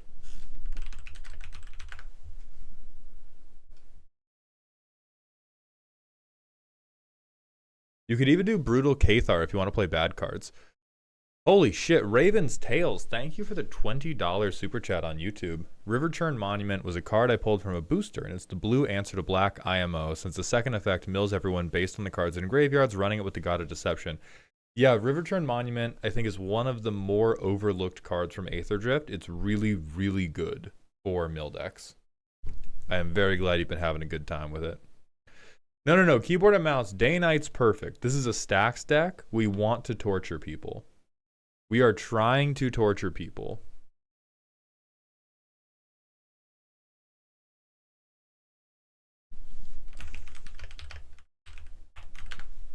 Let me look at Invasion of Ikoria.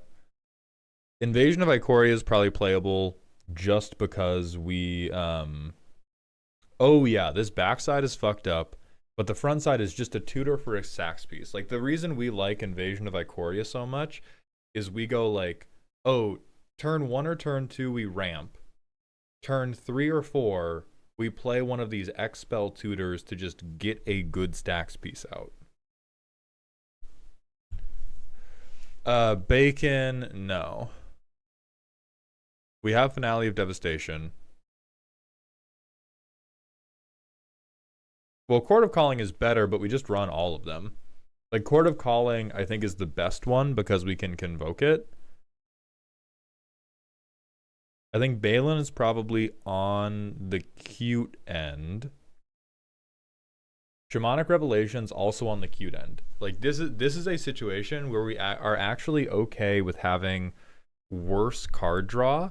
Because if we're in Naya, we're going, I am winning or I am losing. I am not trying to just hang in there. I am not a motivational cat poster. I am the cat who kills you. When I have enough tokens that Shamanic Revelation is a good card, I should just be playing Jetmir and killing you. This is a green deck. Why no Seedborn Muse? Knitting Mice, thank you for coming to the stream. I'm sorry you're getting banned so quickly, but I appreciate that input. Moment of silence. I already forgot their name. Moment of silence for that poor dumbass who suggested Seedborn Muse.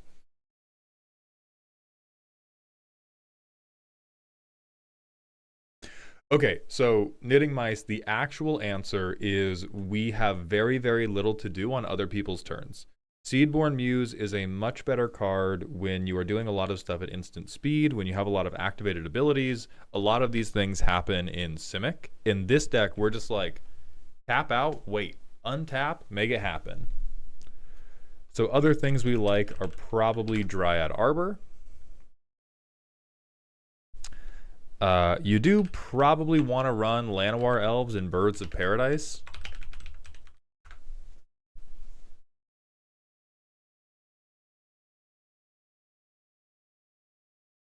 We do not need token doubling. I think that's the biggest mistake that token players make is they attempt to move to higher level gameplay. You do not win higher level Magic games or higher level Commander games by token doubling. You win by getting the bare minimum tokens necessary to kill people and then having the interaction to protect that win. We don't give a shit about having a super wide board. We give a shit mostly about getting to 6 total creatures, and then we give kind of a shit about getting to 9 total creatures.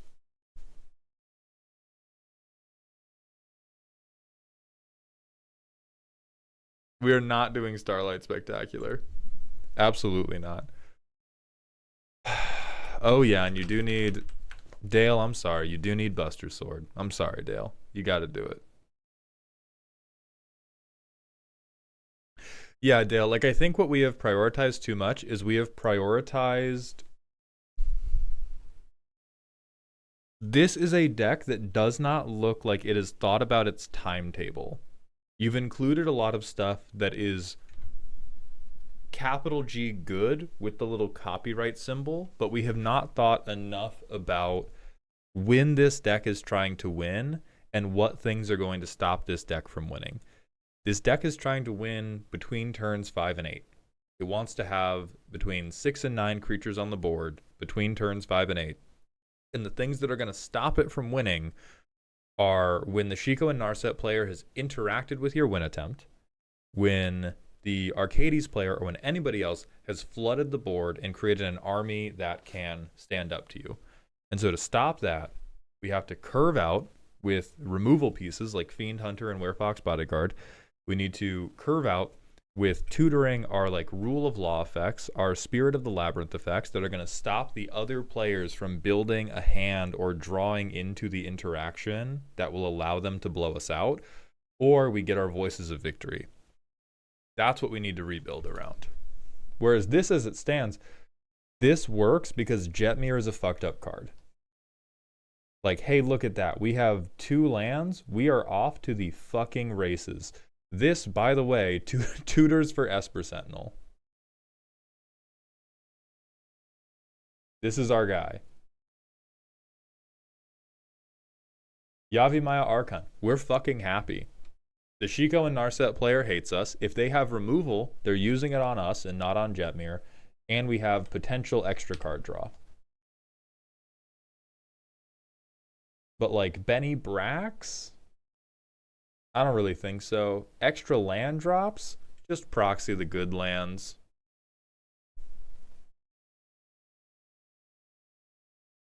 Esper Sentinel's green in this stream. You motherfuckers. Say something again. See what happens. Genuinely not certain we need a Chroma's Will. Like, I think a Chroma's Will is better served as a tutor, another tutor for one of our Voice of Victory effects. Like, we would much rather have them not able to cast spells on our turn than we would hold up mana for this. But it is good. I think the Flare is better for board wipe. I was gonna say, oh my god, it's good board wipe protection. But I think we would rather just kill one of our stacks pieces to protect our board. And then the rest of it, we just get it via Jetmir. Oh, look, now we have Adeline. Now we have Adeline, we swing this, we get a bunch of 1/1s. Fucking tremendous. And then if we untap and we have any of our 1/1s, boom, we win. So like Titania's Command, not really doing anything for us. Song of the Dryads is good. We would probably be a little bit happier with Werefox Bodyguard. Stony Silence is fine. I think we would be happier with a High Noon effect. Or another, like, permanent-based removal, like even Grasp of Fate. And then, like, Hushbringer, solid. Chroma's Will, I think you can keep, but I think it's worth getting rid of as well.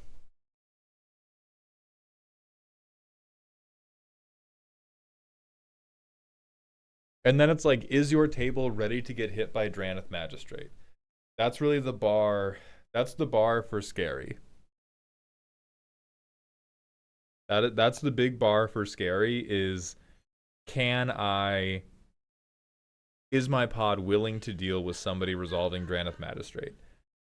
If they're not, don't play him, but going for scary stacks with Jetmir is probably not even the angle you want to go, because that's the whole play pattern you're trying to execute. Mauled, is there a necessity for can't be countered with 2 other blue decks? No. The only thing this deck should be playing that is worth countering is Jetmir, and we should be attempting to set up a Voice of Victory or a Grand Abolisher effect before playing Jetmir anyway. If they blow a counter on High Noon, we're happy. We're happy. Like, the through line of all of the stacks pieces we're going to play is every individual one kind of shitty. If people are using interaction on those, good. Thank you. You no longer have it for something else. We do want Delighted Halfling, for sure.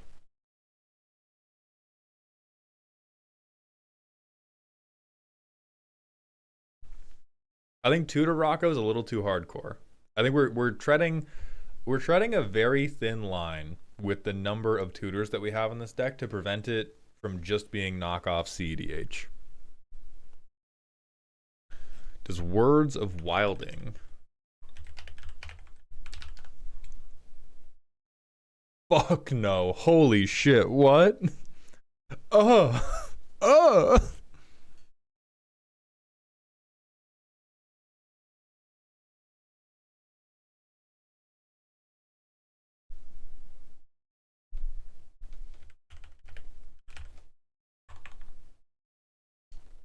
Does Seed Time have place in this deck? I mean, this is the most, like, YouTube short bullshit ever. Whose channel did we see this on? Like, This is a fucking skit card. This is a card you find on Scryfall to film a video with and then don't actually put in your fucking decks. I think if you went to a tournament as a green deck, reasonable. You're gonna get counterspelled during a tournament. It's a very funny situation if it ever happens. This is not like running Red Blast. This is much more hopeful than running Red Blast.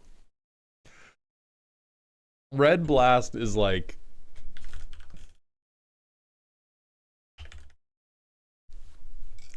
If you run Red Elemental Blast, there is a blue deck at the table with me, and it is playing actual Magic. Seed Time is like, I'm having a lucid dream, but because of childhood trauma, in my lucid dream, people are being mean to me, and I wish to deal with my trauma around my childhood bullies via this lucid dream, but I require them to first persecute me. So, like, if you want to go for the Goofdale, go ahead, but nah, this is crazy. This is incredible cope. Actually, this card is what YouTube short behavior derogatory is for. For all these people who make, like, oh my god, this card's so crazy. If I write, direct, and film an incredibly contrived situation in which it works well. I started typing a monograph in defense of this card, and then I read the first sentence. Oh yeah, if this didn't say only during your turn, like one of the best green cards ever printed. Yeah, Nani the fuck. But all of this for us is, we're playing Grand Abolisher. Yeah. I mean, we don't have a sideboarding commander, Danny.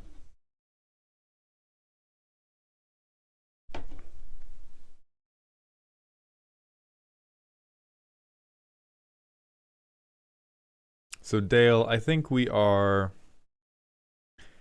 tried for something with a little bit of Riz. I think our primer has infinitely more Riz than our deck does, and I think if you rebuild it around the stacks guidelines that we have given you, it will work much better at being the scary stacks deck that is going to break down your pod. Is that a legal play if the blue player end step opts you? Yes. Yeah, if you want to do this to be rude to, like, the tempo player who's casting card draw spells in your end step, yeah, you can cast this in response. They cast opt before opt resolves.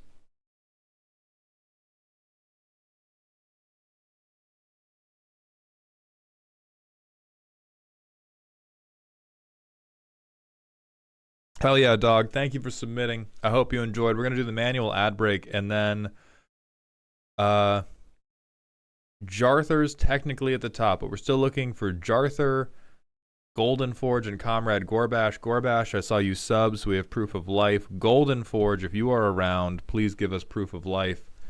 Isn't savage summoning exactly what you're looking for?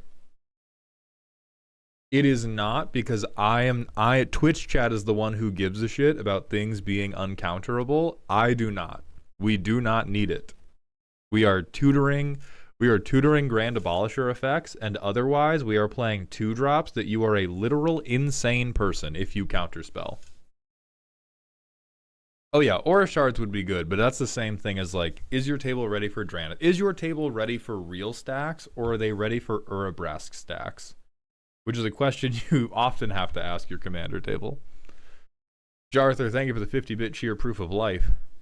Okay, but Maul, if my friends decide to play their Spellslinger deck and they agree to an alliance with me, and then I persuade them to give me an extra turn, and then they draw a cantrip, and I draw this, and then my ex comes back to me, and Donald Trump steps down, yeah, perfect. Then seed time's good.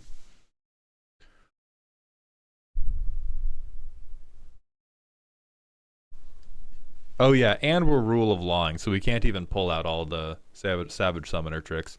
All right, manual ad break time.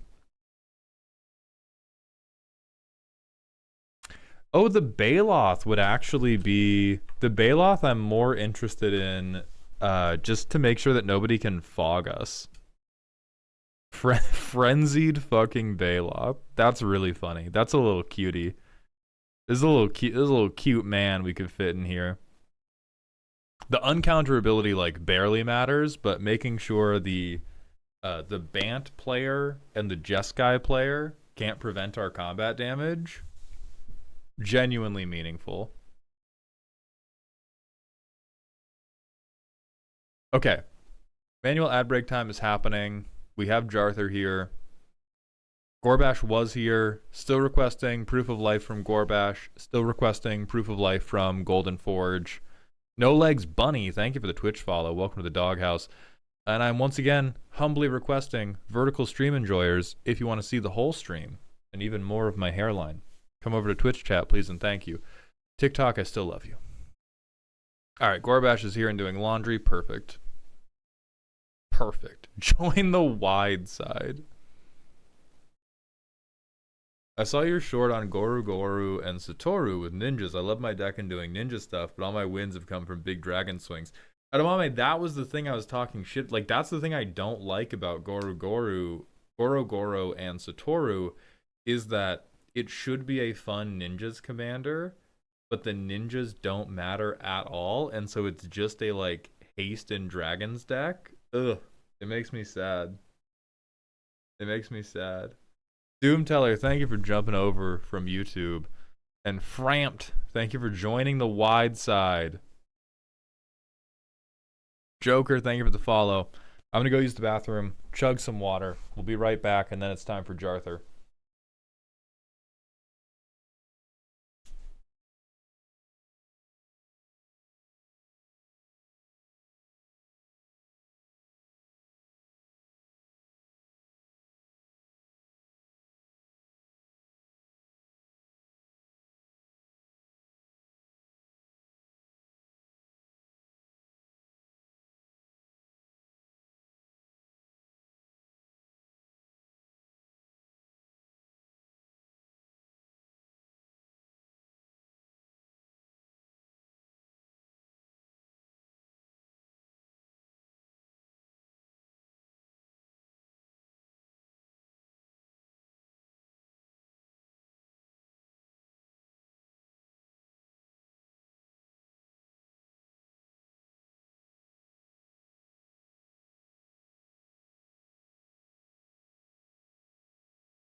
All right.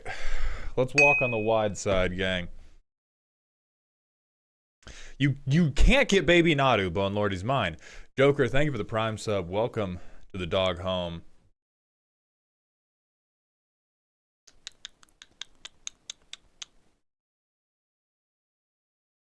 The Omnimon, thank you for the Twitch follow. Welcome to the doghouse.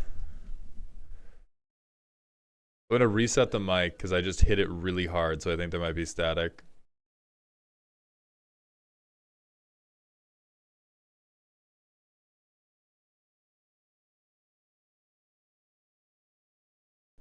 I'm gonna have Mauled roast a Wilfred Mott deck that's just one stacks piece a turn. Oh no!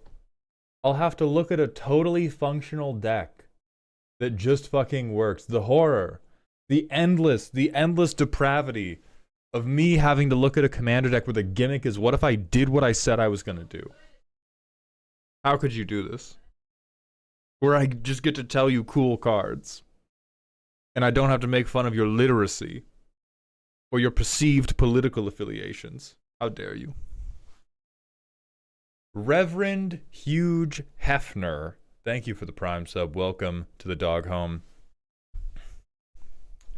Galadon plays, so is Fauna Shaman something you'd look at to repeat for stacks? Fauna Shaman kind of depends. What I dislike about Fauna Shaman is it's just going into hand, so people can watch you tutor for the thing and then just like counterspell it if it's bad or not. With a lot of the green tutors, they tutor straight to field, and so it's either you counter this tutor before you know what I'm getting, or a thing is hitting the building. Baikari, thank you for the Prime sub. Welcome to the dog home.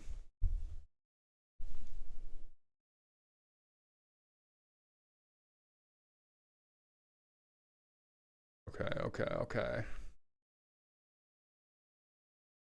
I think it's just Jarthur's time. Yeah. Let's be mean to Jarthur, everybody. Jarthur has sent in a spooky, scary deck.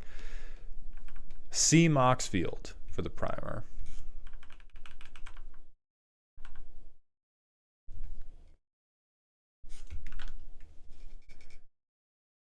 Probably not my best idea. Volume 2.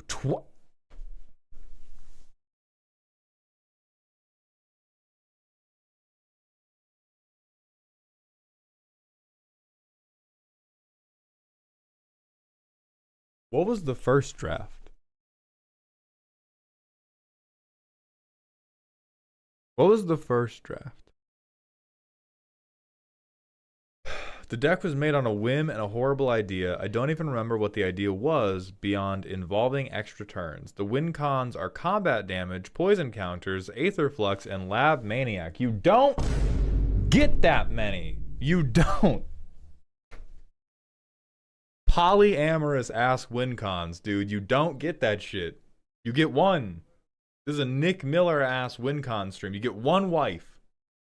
You get one way you plan to win. Broadly. Maybe you have a backup. If tragedy strikes, you have a backup. Entario, thank you for the 100-bit cheer to level up the hype train. I appreciate that very much. Extra turns and slimes. Holy fuck, dog. Alright, 24 lands, 1 mana ramp for Y. There's also not ramp. I want to be so goddamn clear. 1 mana, get a land to hand, and not on field is not ramp. Alias, thank you for the 300 bits. Who hurt you this bad, bro? Also not ramp. Also not ramp. Also not ramp. Also not ramp. Also not ramp. Also not ramp. Draw. All right. So what's the fucking angle here? So whenever we cast or copy an instant or sorcery, reveal top. If it's non-land, may pay 1. Okay. Extra turn. So we're going to reveal an extra turn spell, cast it for 1. Presumably. And we have poison counters in here for some reason. Holy shit.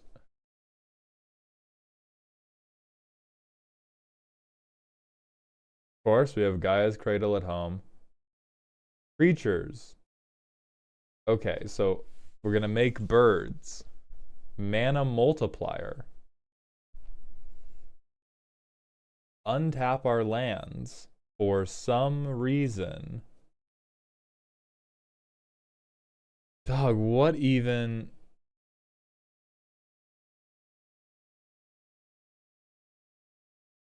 Somehow in the 24 lands deck, we have 3 lands on top. Okay, we're keeping this then. We're keeping this. Holy shit, a 4th land has hit the tower. So we do nothing until turn 3.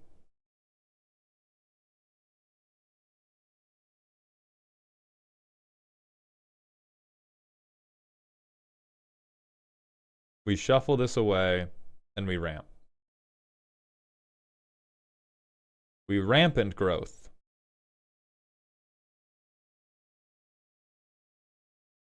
I reveal my dastardly plan of lab manning myself. I can't even fucking do this yet.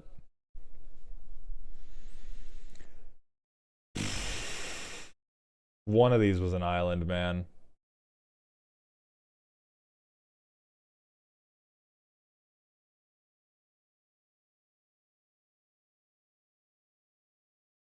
I cast Beanstalk Giant. Island to field. Give me my fucking commander, dog. Commander, land drop, do nothing, because it won't really do anything. Next turn. Okay. It's turn 7. Nobody has fucked with us. Nobody has swung at us. We are now executing Operation Dickhead.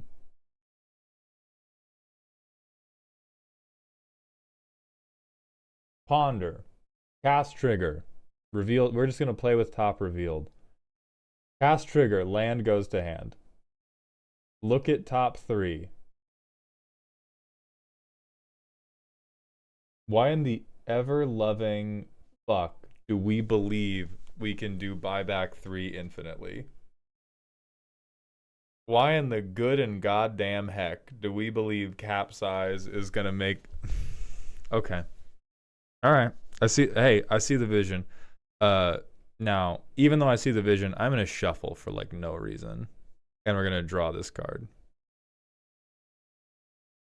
That's 2 lands down. That's 2 lands down.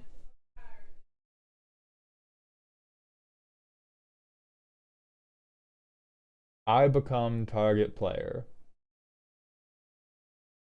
We reveal this. I'll play it for 1. We get a land tapped. Wowza. And I get an Eldrazi spawn.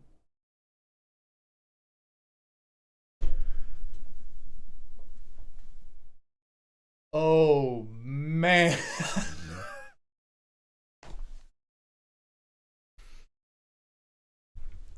Oh, man.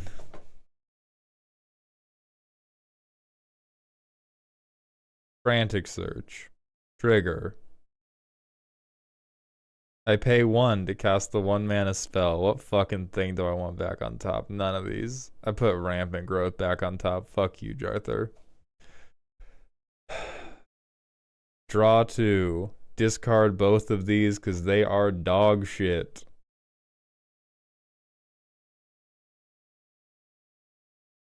Archdruid's Charm. And I get to cast a 1 mana spell for 1 mana.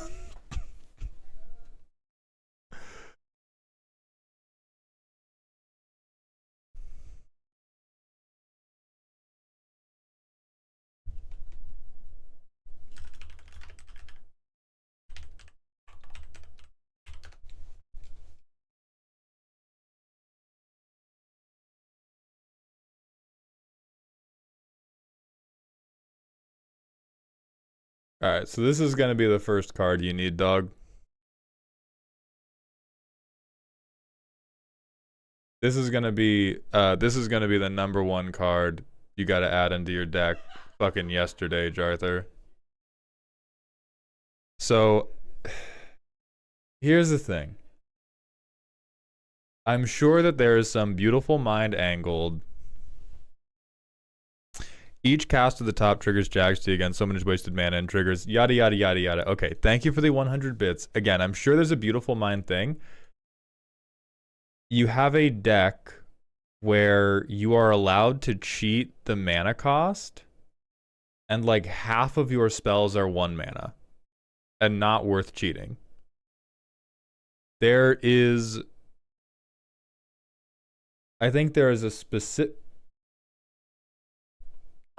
I think there's a specific sequence of events where this deck is crazy, but if we put you in the fucking situation room, if we put you in Ender's Game simulation territory, it's like 1 out of every 100 situations this goes crazy, and every other situation you are just like praying to a god that has not existed.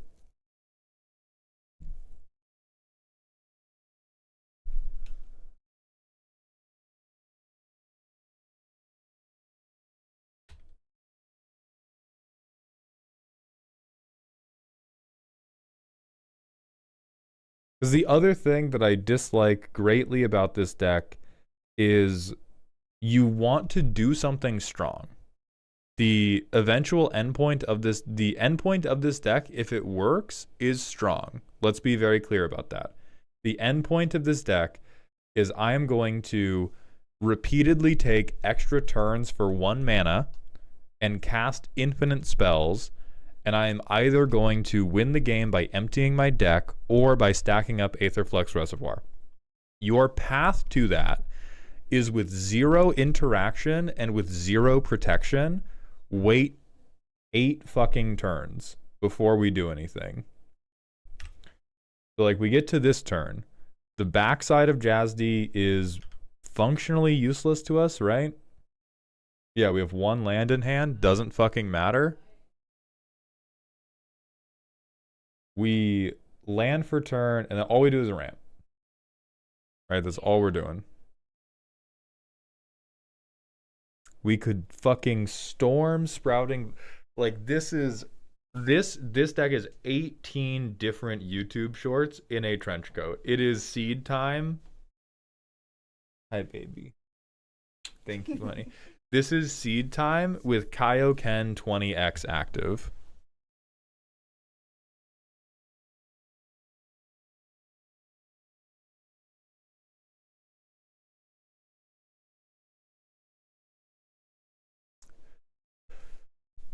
So I'm debating, like, if we rampant growth first, we can get a forest. Then with a forest, we can go early harvest. All of our lands are untapped. Storm counts 2. Storm counts 3. Now with a storm count of 4. No, storm count of 3 spells before this. I do this. So I get to do this 4 times. I get 4 lands out to field. Wow. And Jarthur, correct me if I'm wrong. This is the type of, like, cooking we're hoping to do? This looks like the flavor of food we're hoping to make? We have no cards in hand.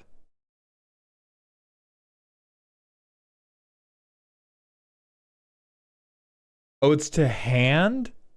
Oh my fucking lord. Get the detector, dog. Get the fucking detector.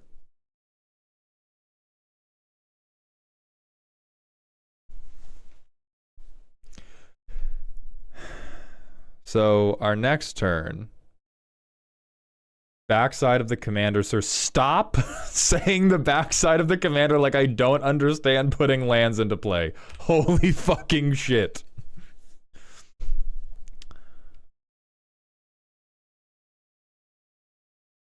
We cast the backside of the commander. Congratulations. We are now on turn 5 of an empty fucking board. We go to turn 6 of our empty board.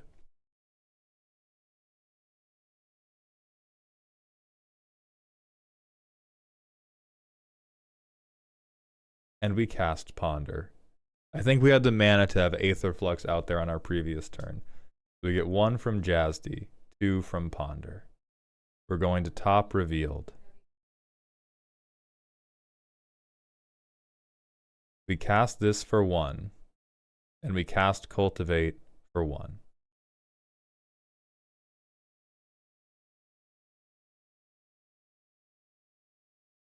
So we get land to hand,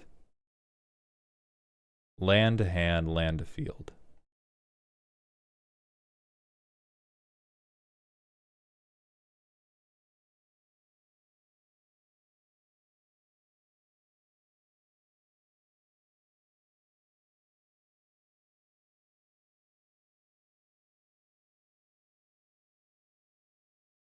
Like, again, I can see the vision. Your eyesight does fucking suck. I would have much more faith in this. My head just hurts about what if I used my alternate casting cost commander to cast things that cost 1 anyway? This idea of everything I do puts a land into hand would almost be possible if part of this situation was also tutoring Azusa. If we were tutoring Azusa to field, there is much, much more potential to go, okay, play this 1 mana spell, play this land, play the next 1 mana spell. Even that requires like Jadzi, Azusa, and Oracle, and this setup. But this is, we want to have a very strong outcome in the weakest way possible. Which these are the types of decks I hate the most.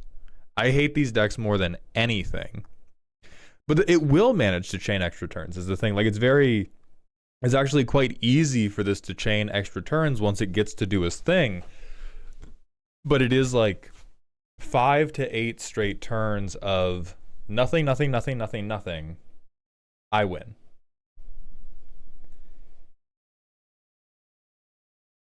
And like, this looks like a more normal hand for the deck.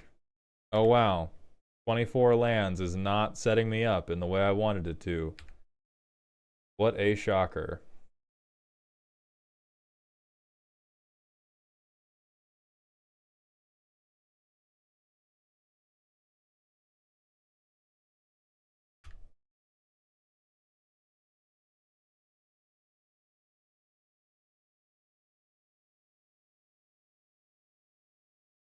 But like this, your believed slept on tech of the backside of Jadzi is very fine and not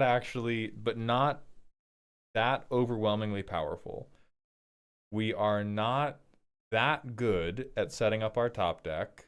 We are just kind of hoping that we're playing Balatro almost. It's not a landfall deck. This is a Balatro deck. It's a Balatro deck with a very specific Joker. And I can understand that impulse. I think that this execution of it, you are left with like, there is no bracket where this is playable at. If I'm playing against you and I shoot, or not even shoot, because you can discard to protect. There's protection on the commander, which is good. If I counterspell Jadzi, your whole fucking head explodes. As Justin on YouTube points out, this is a like I shuffle for 45 minutes a game deck. This is the finger popper special.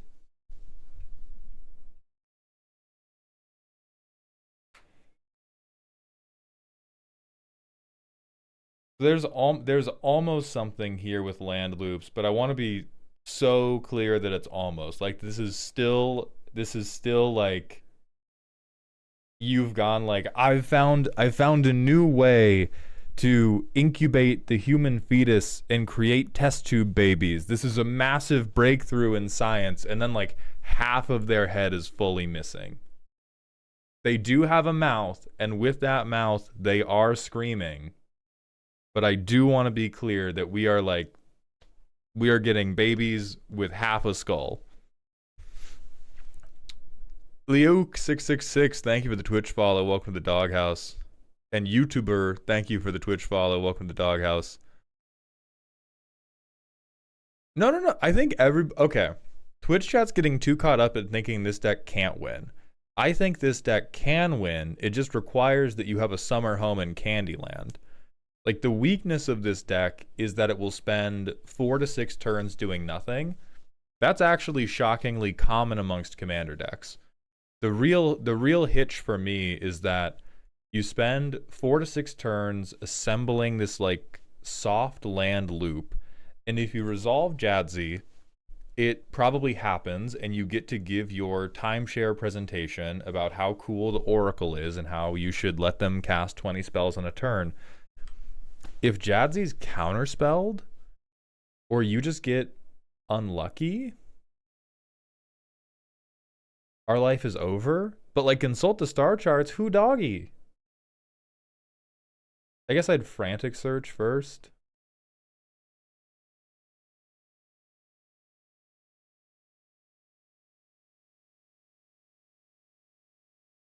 You gotta get the fuck out of here, dog. You gotta get the fuck out of here, dog.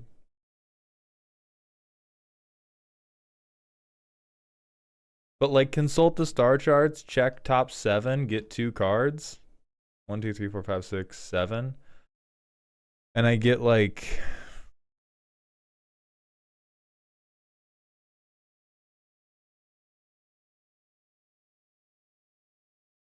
lands and shit. I think the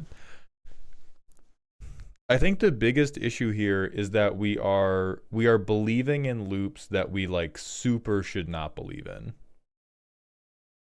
We go High Tide. We tap 4 lands. I'll even color fix you. Tap 4 lands, float 2 green. With the floating, we do Mystic Speculation. Triggers again. We get to scry 3 for Mystic Speculation. Holy shit, dude. What gets us onto... So this gets us an untapped land.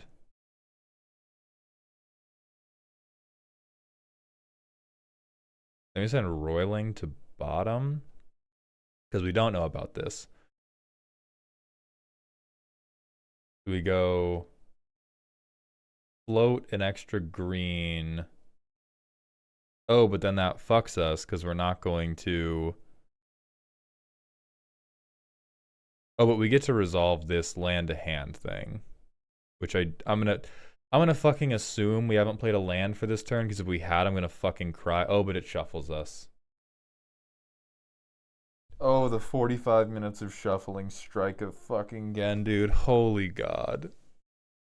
High Tide only hits islands. These are all islands for the sake of me not weeping on stream.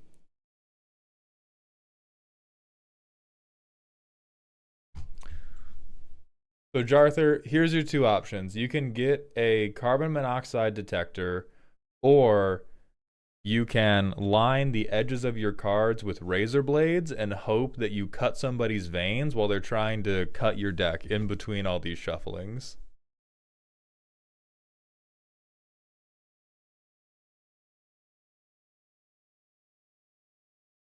We gotta put you in the corner, dog. I think for once, normally chat sees the vision more than I do.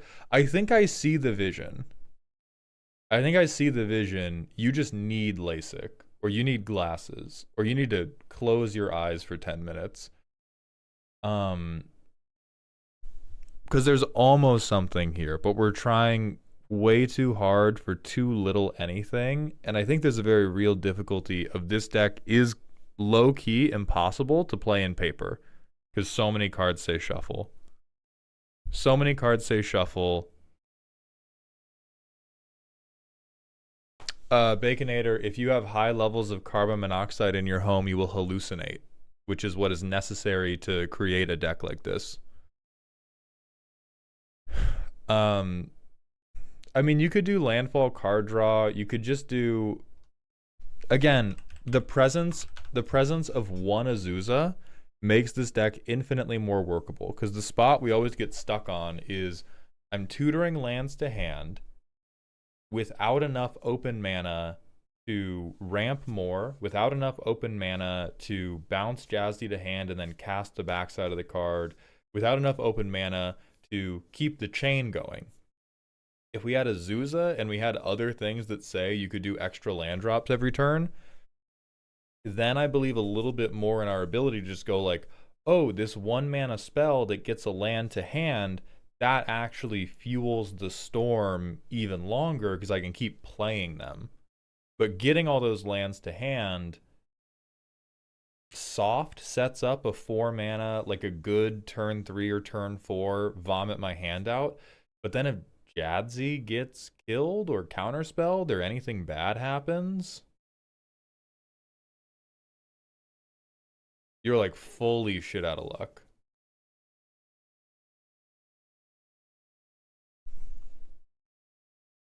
I think combat damage was left in, based on comments from Jarthur. I think there was a time when Slimes Against Humanity was a part of this deck.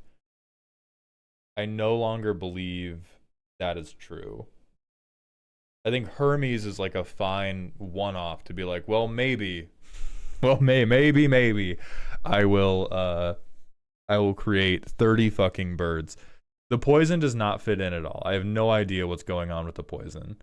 The only thing I can see is I take a lot of extra turns. Oh. My bad, Goat. Deck's good. I forgot about him. I didn't know you had him in this deck. My fault.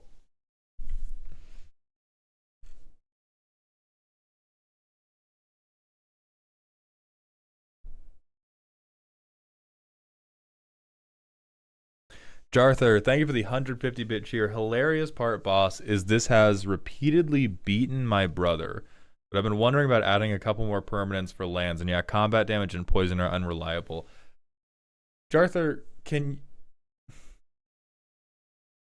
is your brother in elementary school? What in God's name could they be playing that this is winning? I mean, I guess here's the thing. If you play a deck that does not play a lot of removal and can't do 40 damage in 6 turns, yeah, you lose. So I can see that. Like, I think especially if you did like 1v1 commander, if you were doing 1v1 commander into a like bad dinosaur deck, this deck, thank you so much, honey.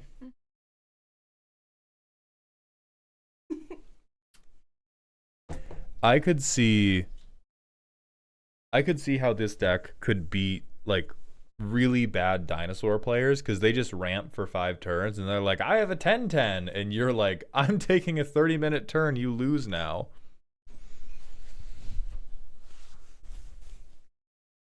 Or his brother is playing like fucking Subway Surfers as this deck goes.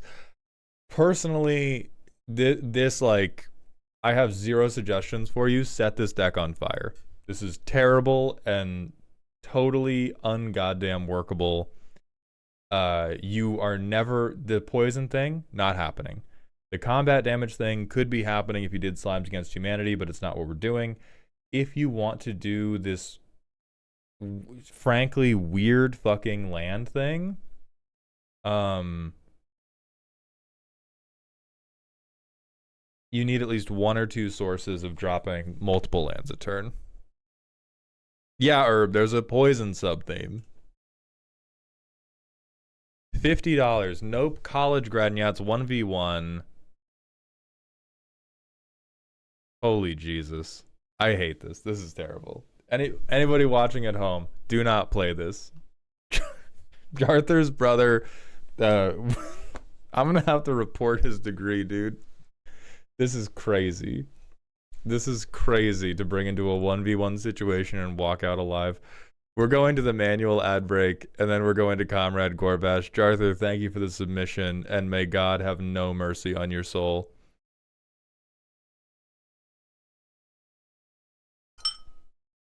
I'm eating watermelon now. I'm pushing the mic away to spare you all the ASMR.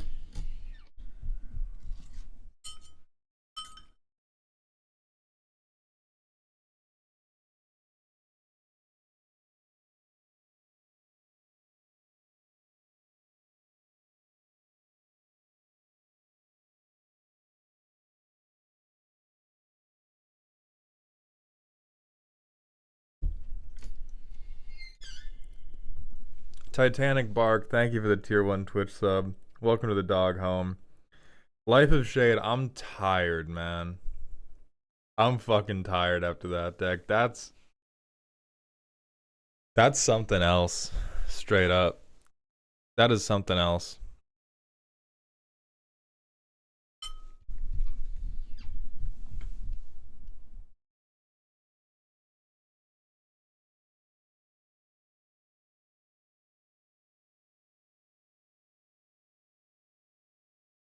Barber Seth, the Ko-Fi link for commissions is accessible via the Twitch stream. There's a roast command, or you can go to ko-fi.com/maldhound.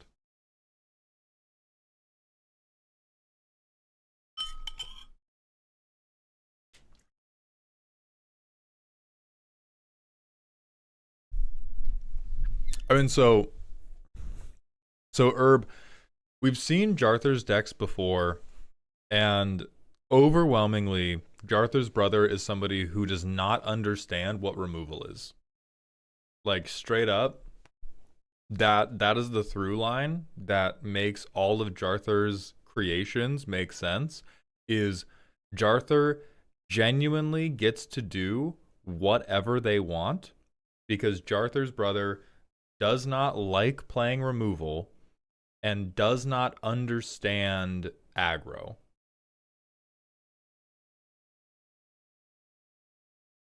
Right, Drag Queen. This deck does not have a lot of permanents to remove, but I'm talking about, like, this is the, like, 4th or 5th. We've seen a number of decks from Jarthur, and every deck Jarthur sends in has left chat being like, how the fuck are you allowed to cook? And they're not always like this. Many of them, chat has been raging about, like, well, nobody's gonna let you do this. And Jarthur's like, my brother lets me do this.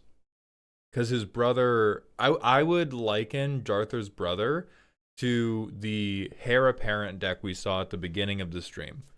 Jarthur's brother is not going to remove any of your permanents. They typically have some type of strategy they want to effectuate that takes very many turns and is not concerned with winning the game as its primary function.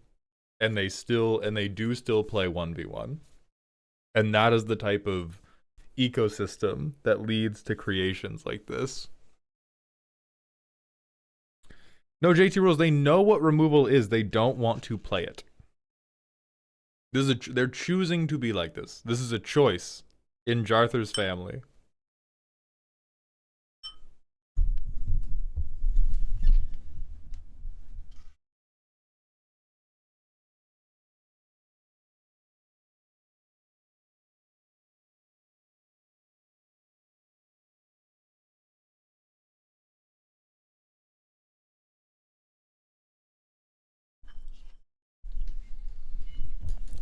So the deck is constructed on the basis of our decks are going to stare angrily at each other until someone explodes. Yes, you can. I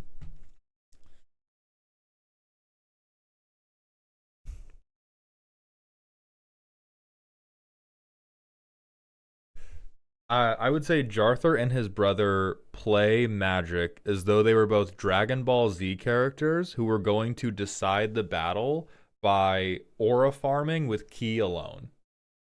Imagine that when you think of how on earth is this deck allowed to play Magic or even win at Magic? It's not playing Magic, it's Goku screaming as loud as humanly possible. And Jarthur's brother is 5 feet away, screaming as loud as he can. And they pick who wins just based off of, like, I don't know, whoever's eardrums break first. This is a forest because I'm genuinely, like, this is color fixed because I will cry if it's not color fixed.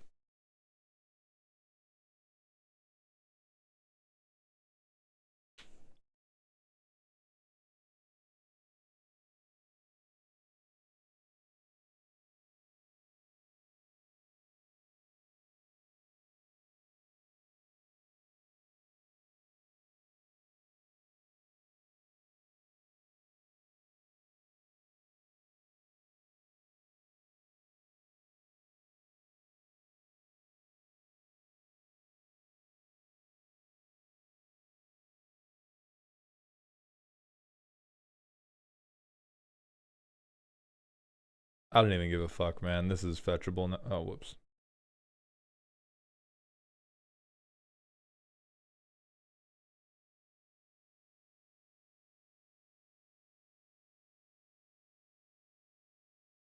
So we just wait a million turns, and now we win. I ponder. I put this out tapped. I look at the top three.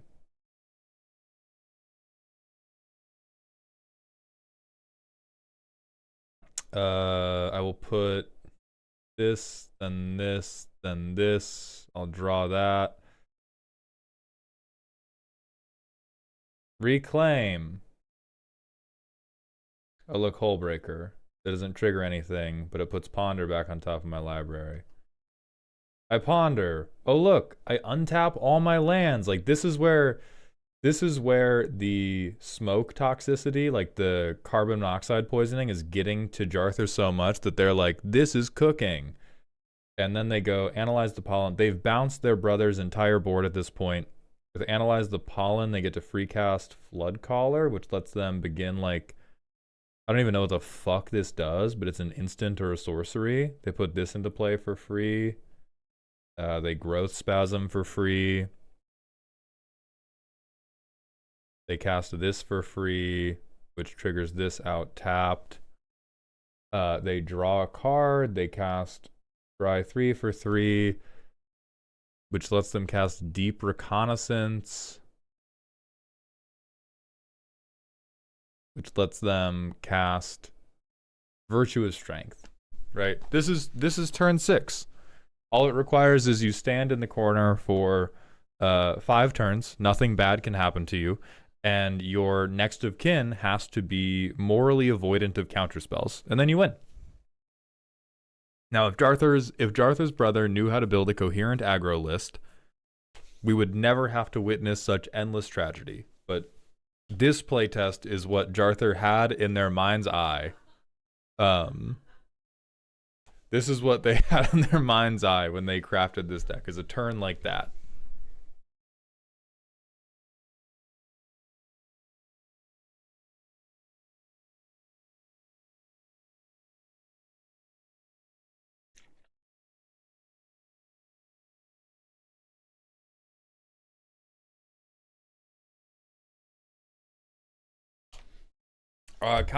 Swords to Plowshares is not enough for this specific deck.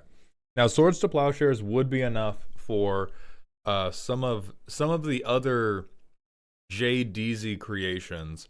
For this deck, no, because you can discard a card to return Jazdi to its owner's hand, and so this one does have. And if you are doing all of these 1 mana, put a basic land into your hand thing, you should always have a basic land in your hand that you can discard.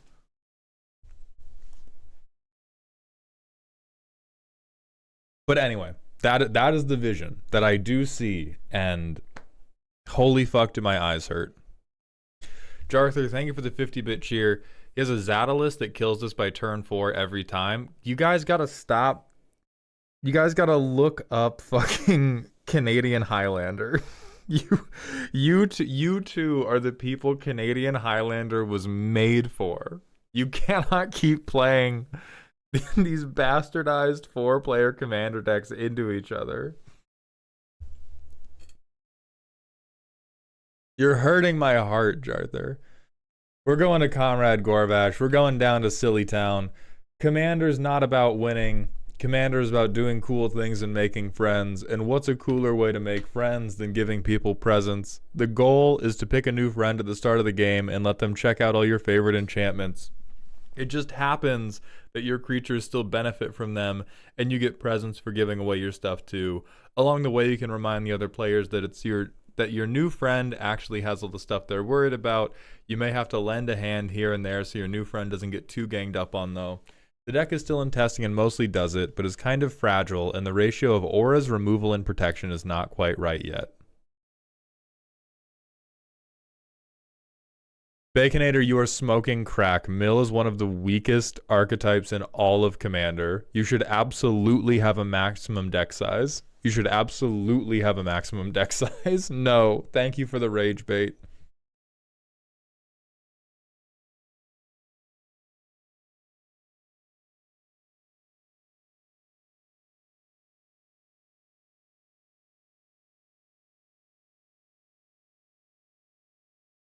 I don't, Bone Lord, I have no memory of that.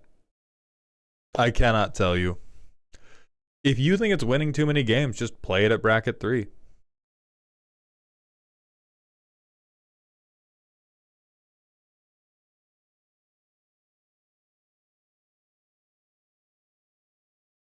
Okay. Zedru the Great-Hearted. So we're doing Zedru Group Hug. All reliable. Disagree strongly, actually. Comrade Gorbash, can you proof of life, do you intend for this to be bracket 2?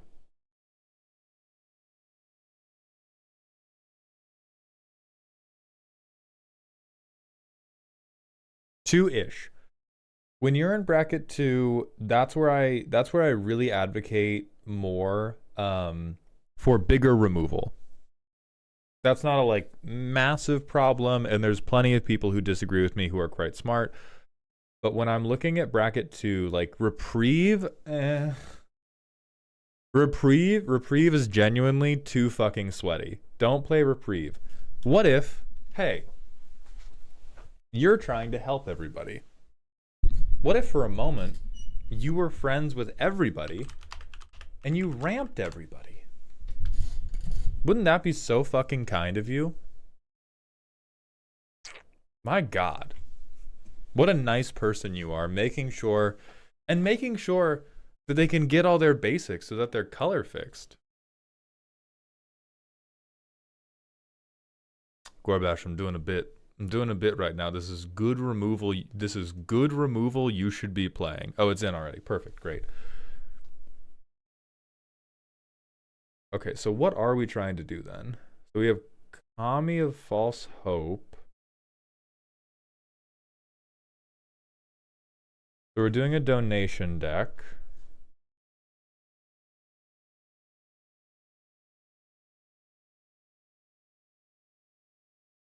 And what do we get for donating? We gain life and draw cards, where X is permanents you own that opponents control. So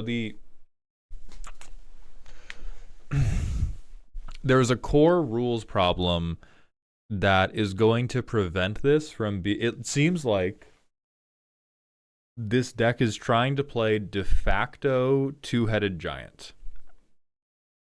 We're trying to pick a friend, give all the stuff to our friend, and then it's like, we're a spicy little team. We're working together. We're best friends.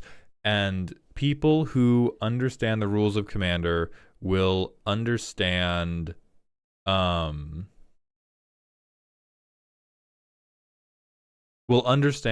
that if they kill you, all the shit you gave away disappears. And so you do either have to be mostly invested in Pillow Fort, or you do have to be giving stuff away to multiple people so that everybody has a stake in letting you live. If you are just giving stuff to one person and you're going like, oh, look at them, they're the problem because I've given them 50 rockets. Like when America does that, the rockets are already sold. When Zedru does that, if they shoot you, the rockets do disappear. And so that is, I think, a premise level difficulty we're going to have to deal with.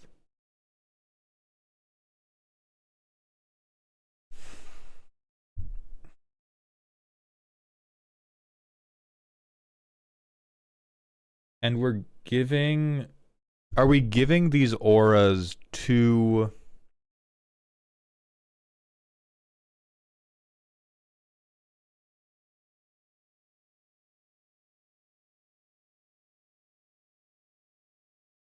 like, are we enchanting somebody else's creature and then giving them control of the aura as well? Because that at that point we are just like we're making this cost extra for little payoff because we have to pay money. No enchant.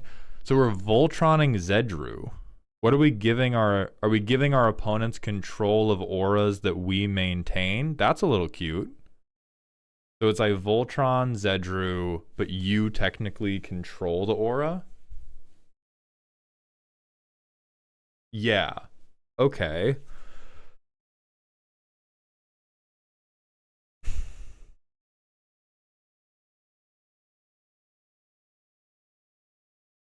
That's at least a good sentence. I'm not certain that this converts to a deck, but I like that premise a lot.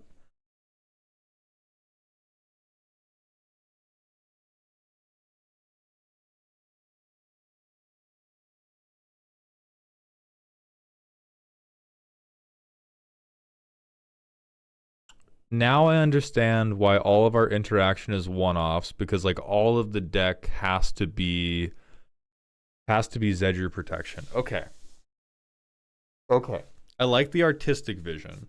I'm unconvinced of the mechanical vision because the mechanical Lego blocks that we have to work with are, I have a 4-mana Jeskai commander that typically requires ramp or card draw to make sure we hit all these mana sources. I'm going to Voltron my commander.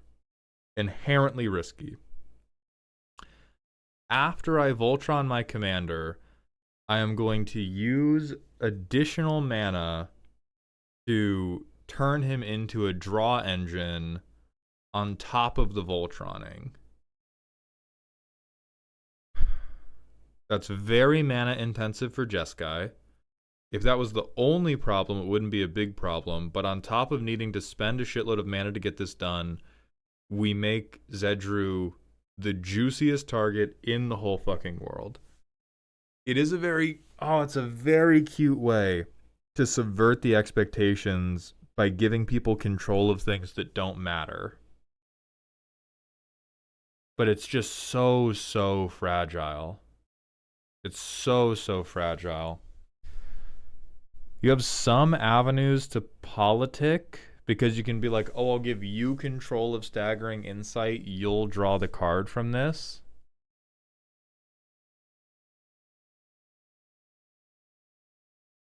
Oh no, Enchanted Creature has this thing. So you can't even... So we're giving them control of things that genuinely don't do anything for them.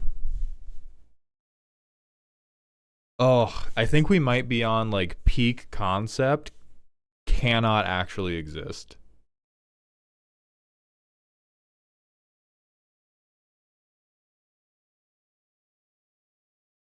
Like I'll play test it and see, but I feel like the big issue is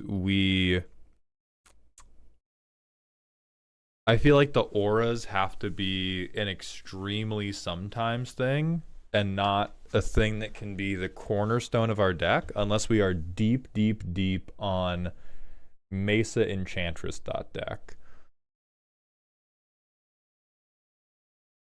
Well, if we do curses enchantments that are negative, Eric Baum, that defeats the artistic vision. Like the artistic vision is Zedru deck that's not giving away harmful shit.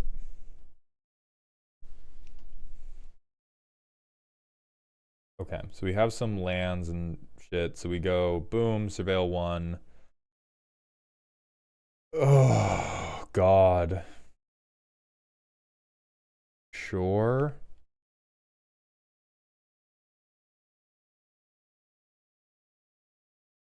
I still don't like Reprieve. I hate fucking Reprieve as a card. Gio, I thought that was part of it too, but it doesn't seem like that at all. Gorbash, can you elaborate on that difficulty? Because part of both primers were, oh, well, I point people at the person I gave stuff to. It kind of lost that aspect. Okay, so that was part of the artistic vision, and then the paint dried and it looked like shit. Got it.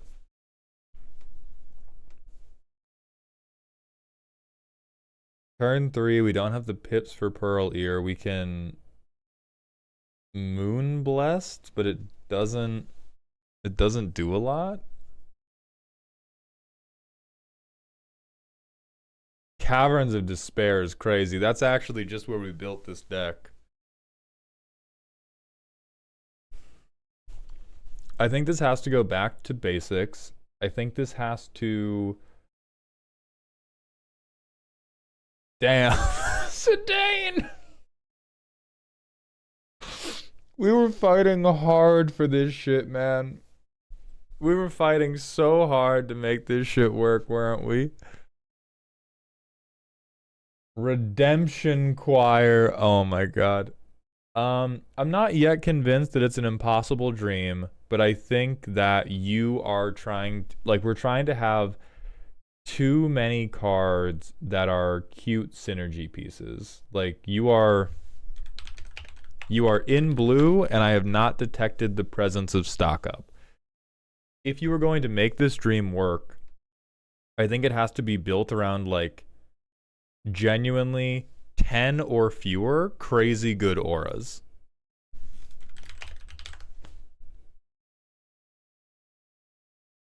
Here's what I got for you, dog. Here's what I have for you. Super Goat. Super Goat to the rescue. Get them, please. Zedru, kick those men in the head. So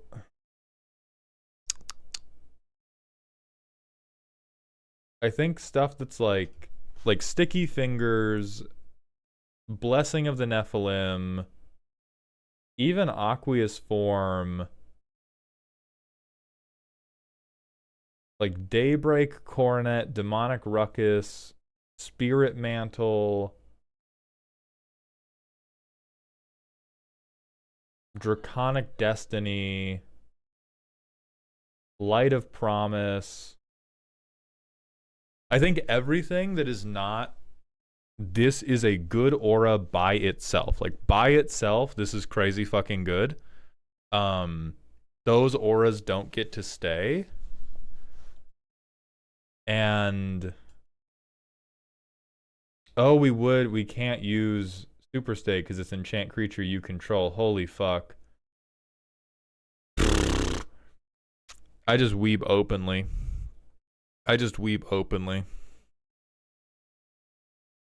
But so, like, Righteous Authority you can do.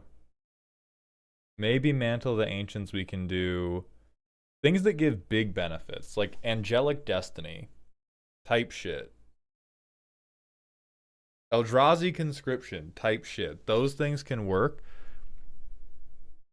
But because this is so specific, I think we have to be extremely responsible everywhere else. And so, like, Humble Defector can just be stock up. Rayev Mastersmith, this can just be consult the star charts. That stealing is hilarious. I'm not convinced by Pearl Ear. Like, I do not think you are going to be able to build this deck in the way that some Enchantress decks build, where they just go aura, aura, aura, aura, aura, like they're an anime character. I think you're going to have, like, a good, normal Jeskai card draw, and then the auras can be your finisher, but I do not think it can be your primary game plan. And then as to what you give away, I don't even fucking know. You could try to do something cute by, like, cast Fiend Hunter, give it to somebody else because you don't need it anymore. Yeah, the O-ring type enchantments. I think we could do that. But I think right now this deck is, like, it's not irresponsible. We have this very, very prodigious interaction section to try to keep us safe. But I think this deck is, like, 60% responsibility, 39% dream the impossible dream. And I think we need to be on, like, 90% responsibility, 10% dream the impossible dream. We work a day job at Home Depot. On the weekend, we are writing our manuscript. Right now, we're, like, calling out of shifts to work on the manuscript. And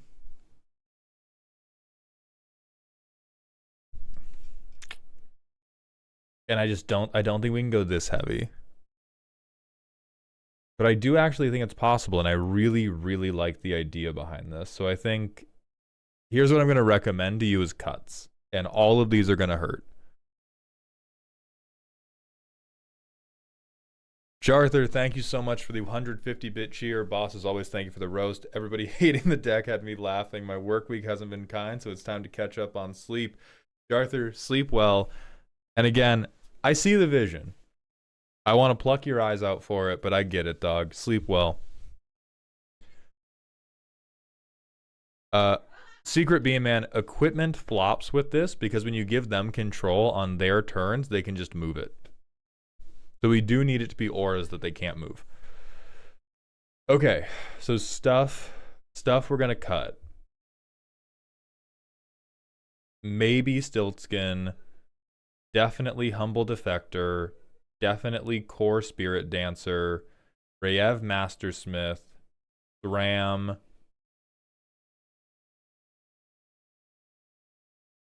Pearl Ear, Redemption Choir, Zidane Tantalus Thief, Blessing of the Nephilim, Sticky Fingers, Daybreak Coronet, Demonic Ruckus, Spirit Mantle, maybe Staggering Insight, Draconic Destiny, probably Light of Promise, Unquestioned Authority, Caverns of Despair,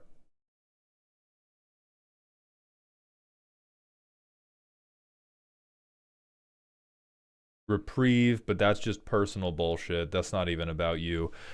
And all of those should turn into good card draw spells, other value enchantments. I think we can keep an Enchantress sub-theme. I don't think we can keep an Aura sub-theme. They're just not strong enough. They're just not strong enough as an archetype to support being the main gambit of this deck. If you can figure out, if we can find some more enchantments that are just symmetrical and don't confer a crazy amount of individual benefit, then those could be what we give away halfway through. And it's just like Zedru is going to get an aura at the end of this game. So we could do like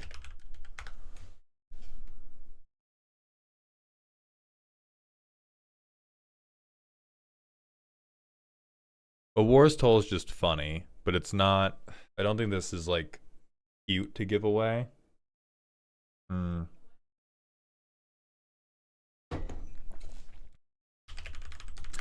We could give away things like Silent Arbiter. Gorbash stacks, but like supremely gentle stacks. We do not want the level of stacks we were suggesting for the Jetmir player. I think like Silent Arbiter is fine, because this, if people want to break Silent Arbiter, then you can go, oh, well, if you want to get rid of it, just swing at Joey. I'm sure he will block with it. Ooh, Weird Sagas. Maybe, yeah, maybe Weird Sagas. Let's look at Jeskai Sagas, see if we can get something cooking.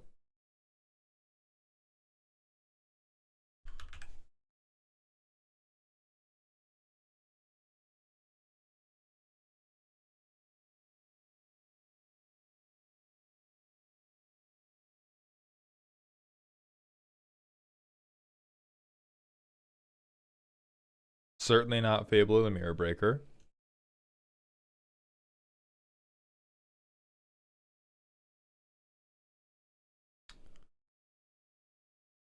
War of the Last Alliance could be an interesting political angle. If we can figure out legendary creatures that you want to hit with this.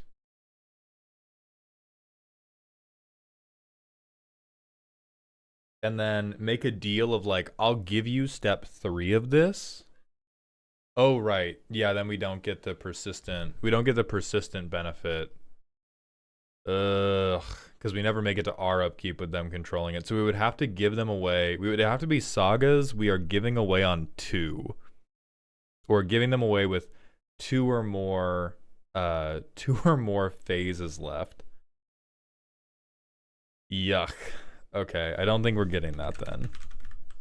I think we just have to look for enchantments that it's not going to be incredibly problematic to give to our opponents.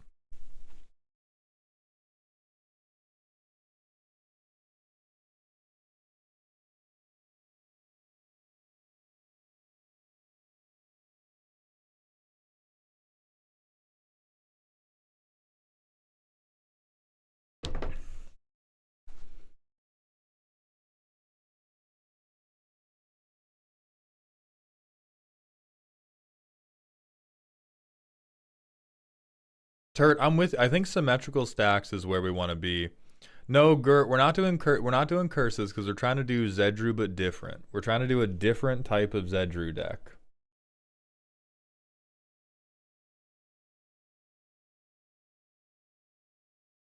Okay, what about like if we try to do the Enchantress sub-theme, cards like this can probably be included because this becomes like I play it, I get the benefit, I give it away, and I don't. I let you adopt my dog and I don't care anymore.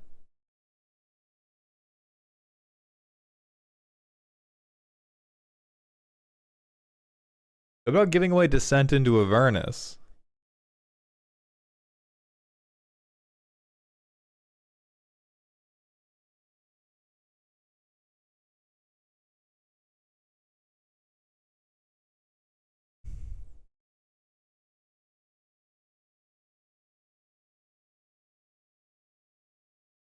Yeah, I think too many of these are like, or we'll also we're sorting by EDHREC, so we do have to kind of jump down to find stuff that isn't very good.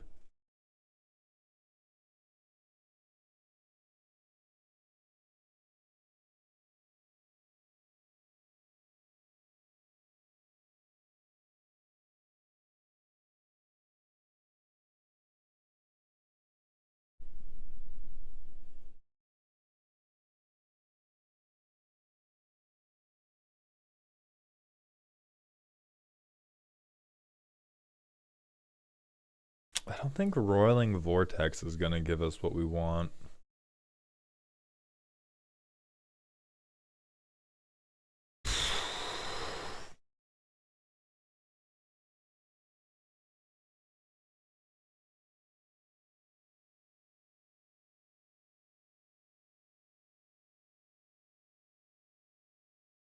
So Turt, giving away auras attached to your creatures is the current game plan of this deck, and it just mechanically works. It's a really, really good idea for a theme, but it's just way too weak to get anything done. And so we're trying to figure out what funny stuff can we, like, we're going to keep in a few auras, and then we're going to put in like a lot of spells that are just like stock up, memory deluge, generic Jeskai advantage shit. And we're trying to figure out what we can do to maintain the quirkiness.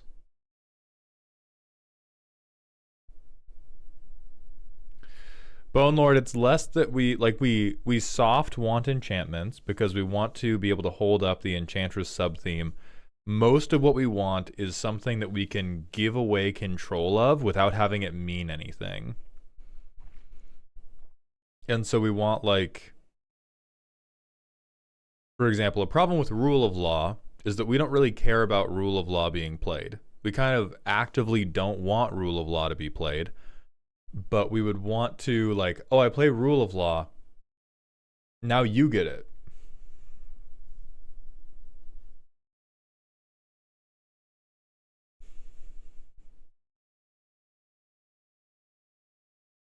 So we want global effects.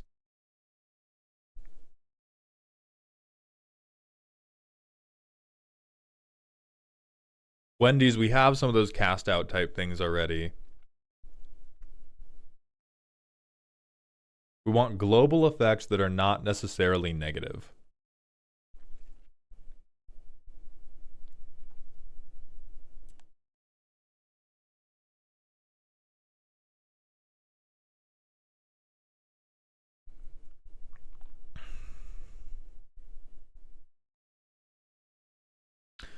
I know we said not necessarily negative.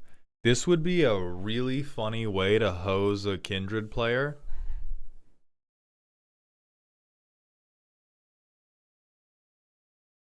Right? Like you do, you say like cats and then you pass it to the elf ball player.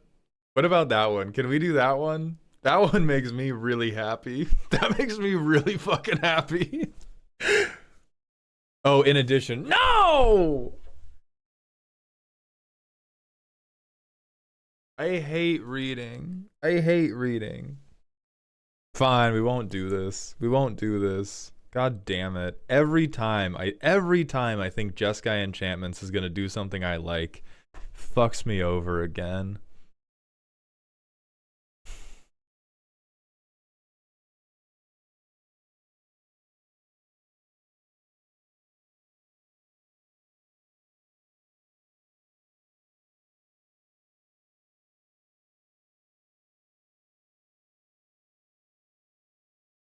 The problem with rooms is that they're just good.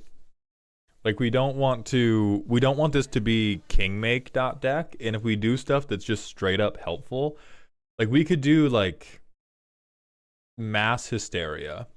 But the problem with mass hysteria is that it's just not even that strong, and so it becomes this is a 4-mana card draw engine. It's 4-mana Phyrexian Arena. Except I gain life.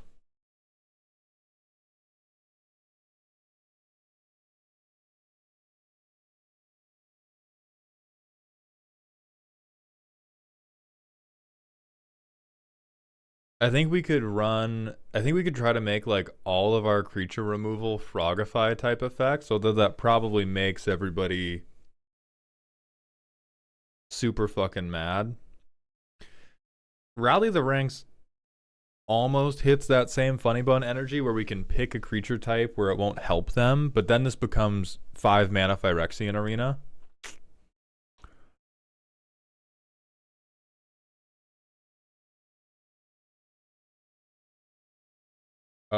We could do like Fevered Visions, but that's more classical group hug.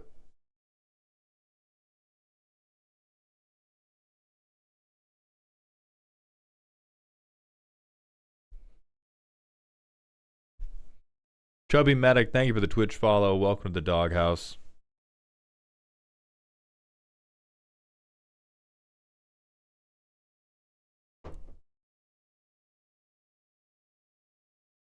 Solemnity is just too... I think that's too along the lines of what Zedru players are traditionally doing.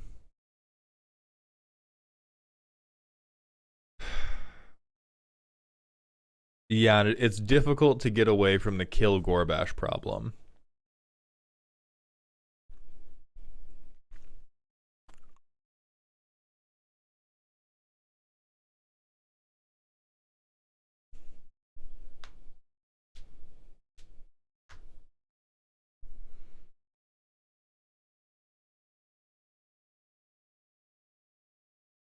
Spirit of the Labyrinth is just stacks, though. And if we give away control of that, we get fucked.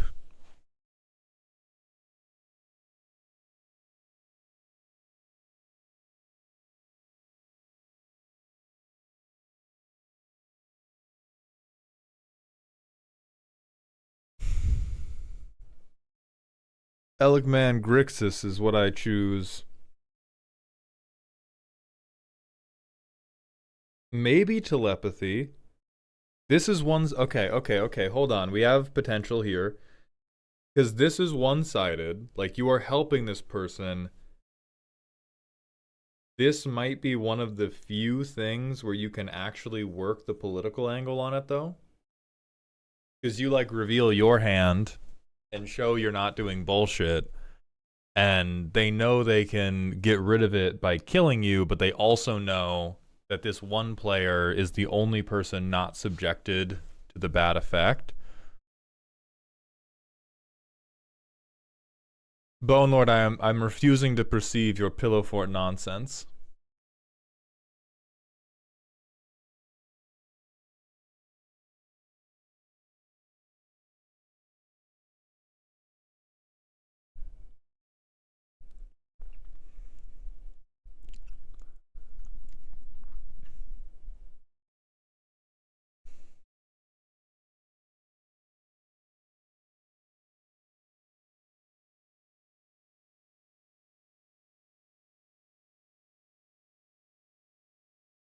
We don't want Price of Glory because we're the one playing at instant speed. God, this is so difficult. Right, Shepis. We're trying to figure out how do we play group hug that affects people without affecting people very much.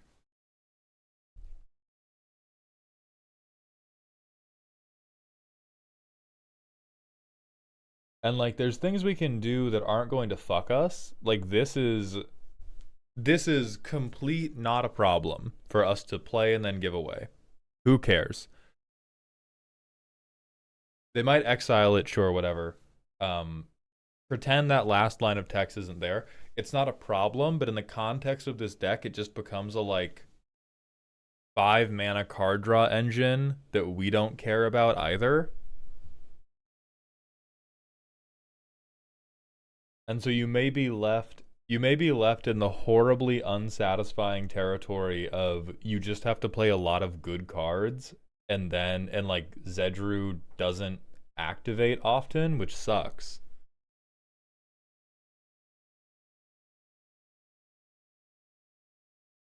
If there's Stranglehold, which we saw a suggestion from in chat earlier,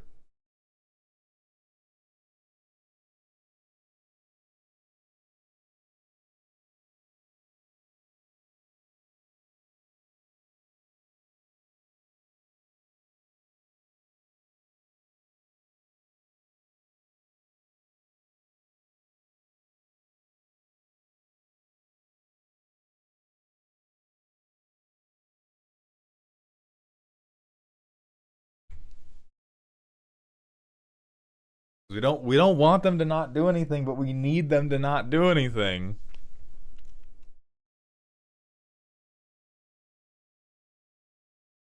Okay, hear me out. Hear me out. We make our land base all gates. We play this and draw a ton of cards from it. We give it to somebody that does not have an all gate mana base. Profit.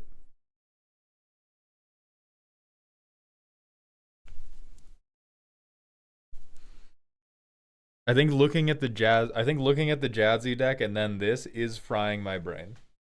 I think I am using my curse technique too heavily, and my brain is going to come out of my ears.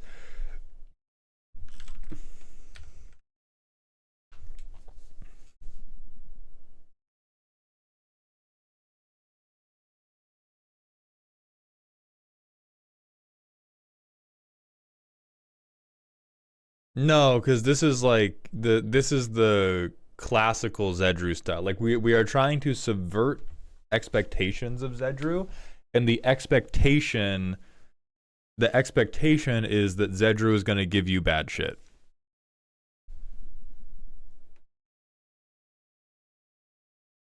Gorbash, that's the angle I would go with at first, and I'm just trying to figure out if there's any like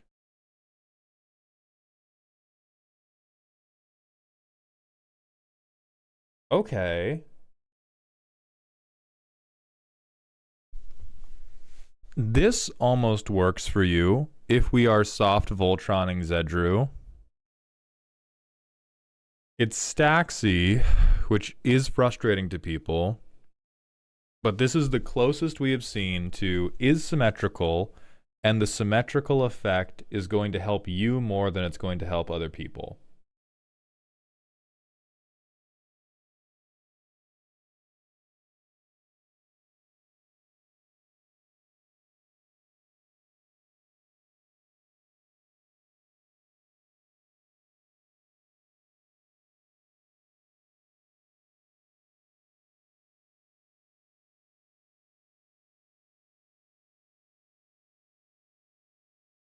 You could do Bedlam, but I think Bedlam results in the activation of everybody kills Gorbash contingency.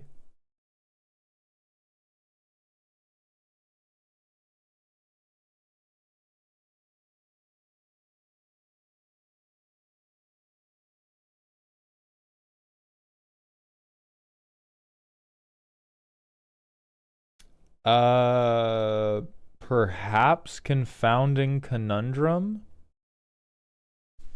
This is the same type of like, okay, we cantrip with it. We give it to whichever player we think is least likely to ramp. And then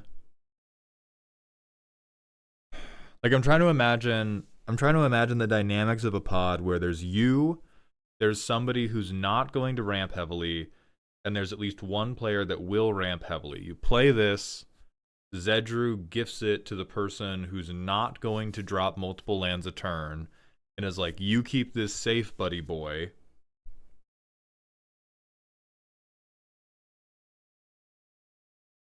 But Confounding Conundrum has the secondary problem of, if you play this and there's a landfall player at the table, this just says like, hey, you get to win the game.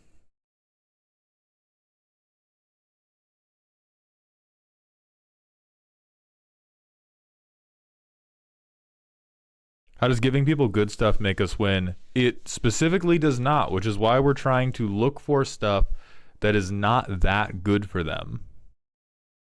Like, we're trying to look for stuff that can somehow impact the game, and like smoke. Smoke impacts us positively, and giving it away does not matter because it's a symmetric effect.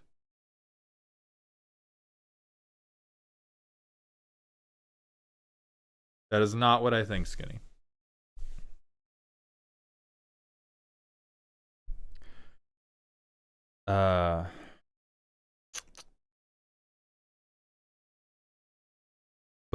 But because of those two desires, like having things that impact the game positively for us but don't require us to be the controller of them, that is a very, very small Venn diagram of things that overlap.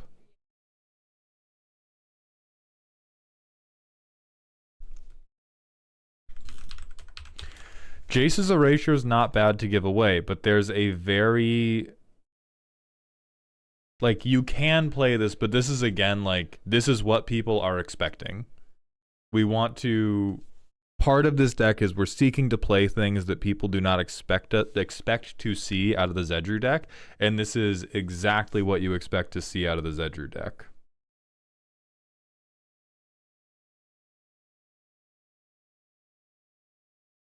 Boss, hear me out, Sphinx Ambassador. Fuck you, Geo.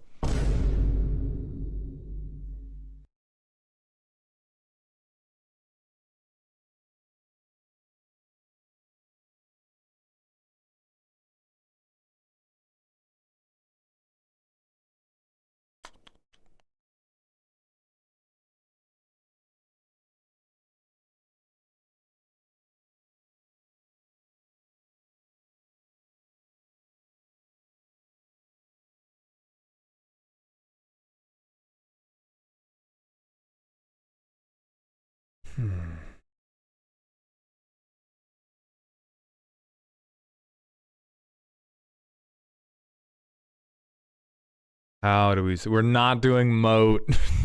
You fucking maniacs. You deviants. We are not doing moat. We have Sun Titan already.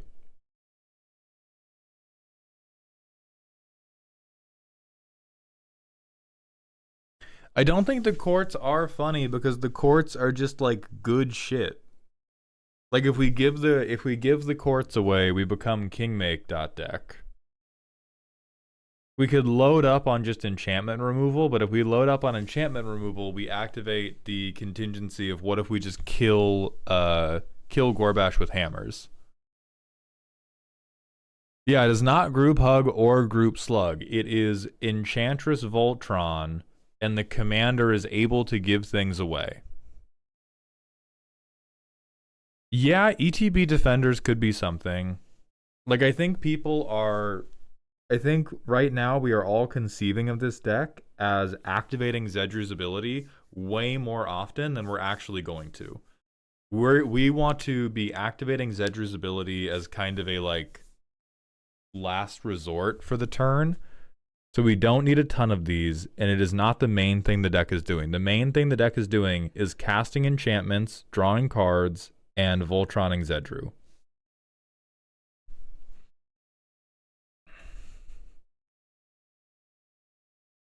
Not doing Plague-On.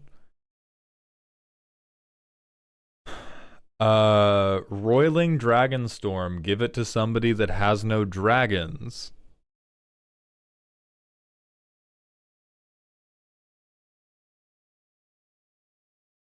Oath of Jace. Give it to somebody with no planeswalkers. Like if we begin combining these things with normal Jeskai Enchantress stuff, I think there's almost something here. I'm not convinced it's totally something, but there's almost something.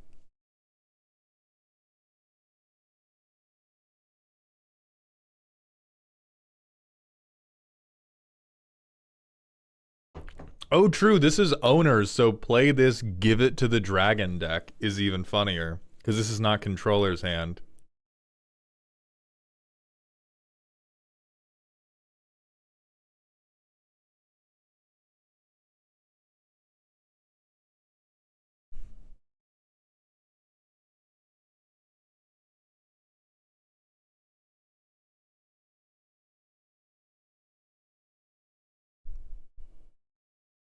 Commander says gain life, so I must recommend Aetherflux Reservoir. Thank you.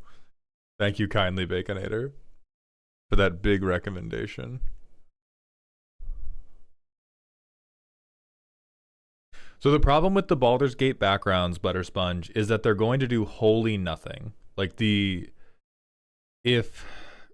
like Guild Summit is a good example of one we don't actually want to play, where giving it away won't fuck us. Step one.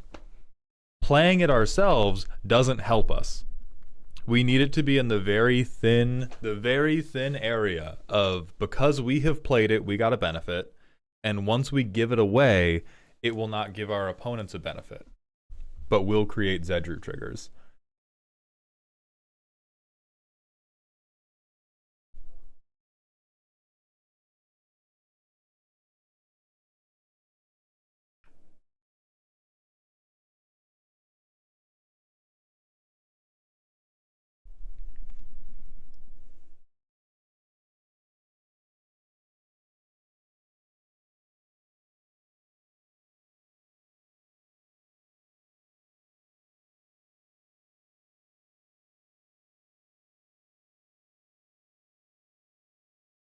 You could do like no, where it's too expensive because we need these to either be hyper specific or very cheap.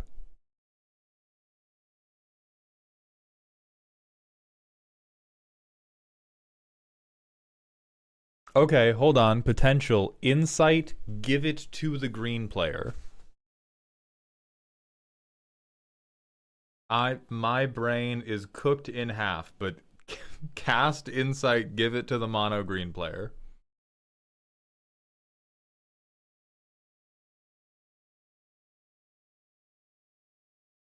This immediately folds if we have 2 green players in the pod, but if we have 1 green player in the pod, boy howdy is that funny.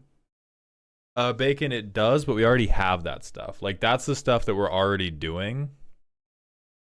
Right, that's the problem, is we would be better served just holding it, so then it becomes we're doing a bit for no reason. God damn it.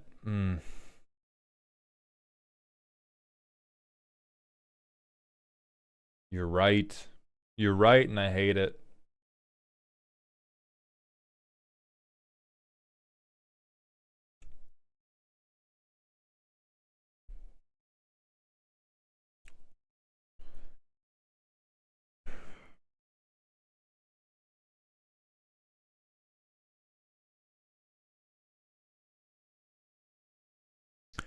Well, dang it, man. We are going to have a board. Like, again, we're looking for, like, 5 to 10 funny cards right now.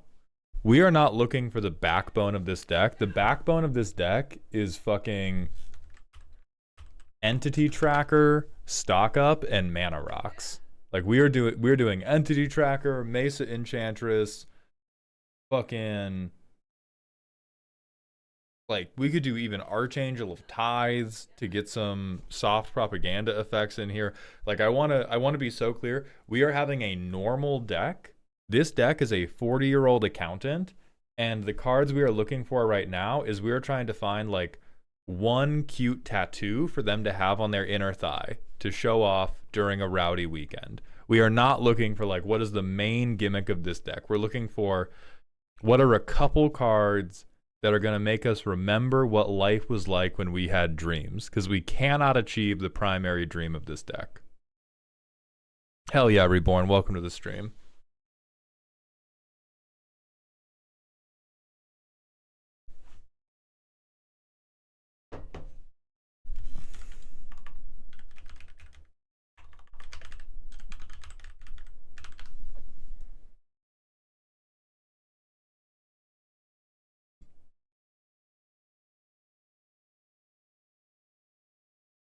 This is okay.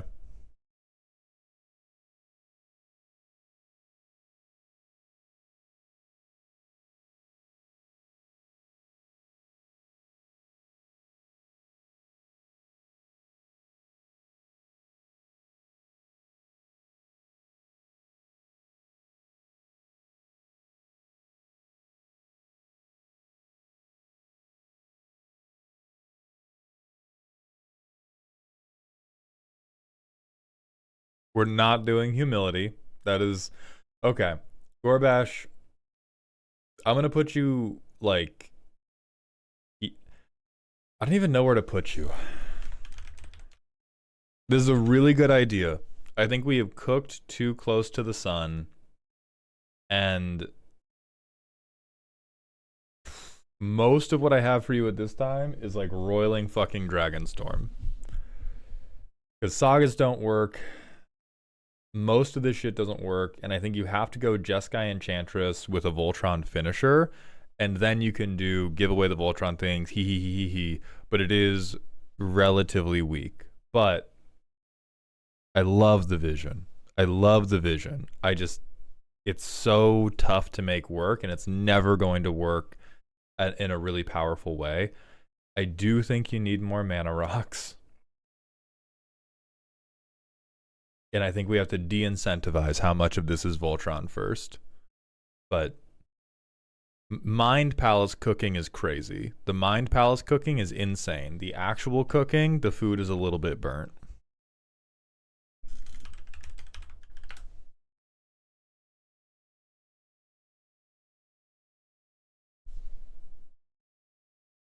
We could do this. This is good, but this is, again, this is in the realm of like, oh, of course you're doing this. This is just smart. So it's kind of, we have to be so hipstery to fully achieve what we want to achieve here. This is too genuinely good.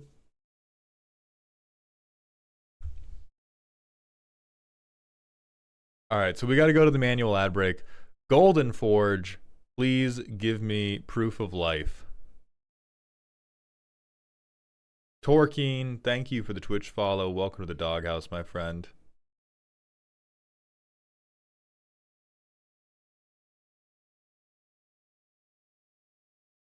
What's up, Questionable Rabbit? How you doing? We're not doing aggressive mining. We're better than that. We're different. We're better, all right? We are not those people. We are better than those people. Do roll tokens count for the ability? I think they could. Oh, I'm echoing on TikTok. That's weird. Is anybody else on the TikTok stream that can speak to the echoing? Because I haven't... Because I don't know what the fuck my setup is. 3 per talk. I have an echo check. Bonga Brute doesn't hear it. Premium doesn't hear it. Thank you all for signing off. My mixer's telling me no echo. It may just be like a problem. I don't know if the stream's just fucked up on your phone or something.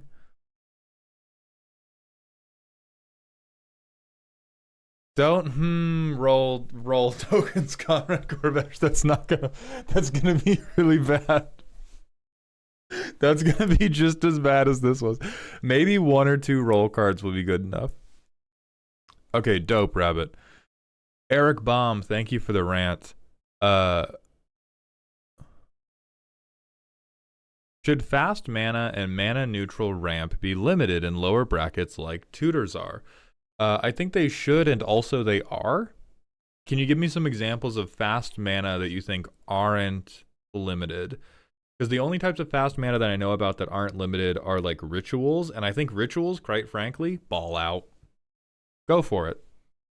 There's at least a risk reward to rituals that does not exist for like fast mana rocks. Well, fuck Soul Ring, but like they have been refusing to punish Soul Ring since the invention of the format, and they know it sucks.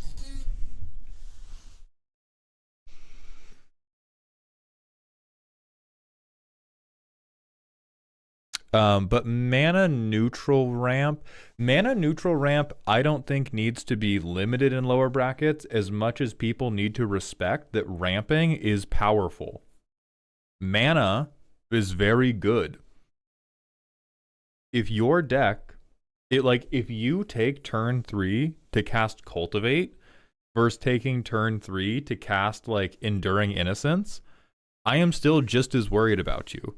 I think the thing that fucks up, or the thing that gets everybody like fucked up with mana neutral ramp and like big powerful ramp spells and lower brackets, is people do not have a deep enough appreciation for how strong big mana spells are.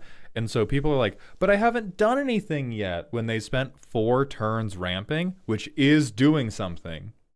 If you have a Stompy deck and I kill you before you have cast a Stompy creature, but after you have ramped, I have not prevented you from doing things. You have done 90% of your thing, and I stopped you before the part where you win the game.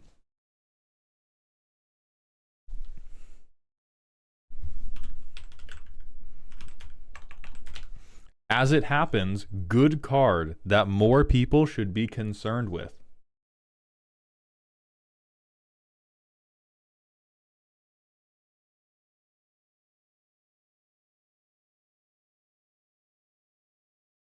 Shadow Walker, you have missed a crazy fucking day. I'll be honest. You have missed one deck that was a dumpster fire, and another deck that was a dumpster fire that I tried to save.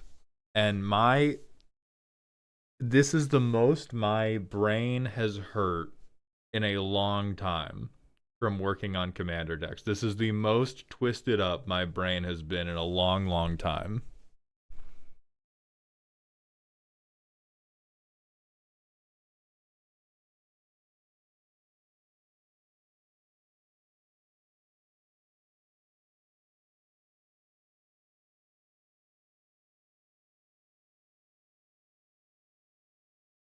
NGL, I'd be concerned if I got 3 visits in one day. Last guy this happened to saw his grave and learned the magic of Christmas. True, fucked up. I thought about Spiteful Banditry. I think it's possible. Like, it's still a benefit for the person you give it to, but most of the benefit is I cast this in board wipe.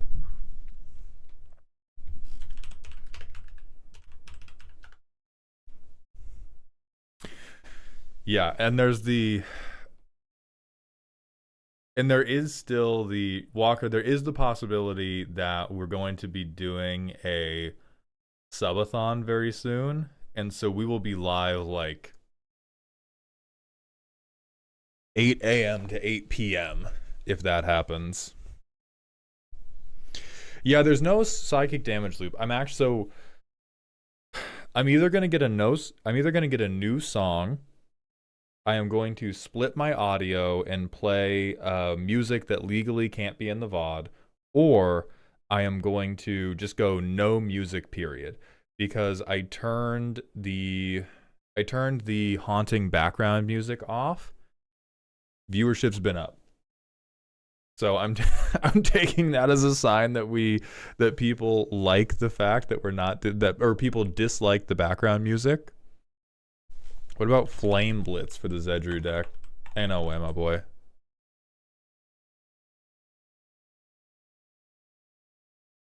This is cute. This is the type of thing where it's like, it's fine. It falls a little flat to me just because 90% of the time it doesn't do anything. And I think this deck wants stuff that like we try to eke out a little bit of advantage.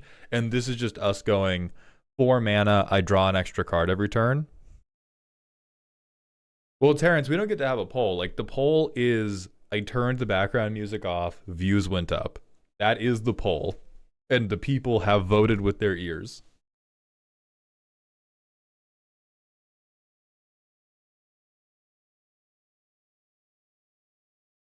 Shadow Walker, thank you for the 100-bit cheer.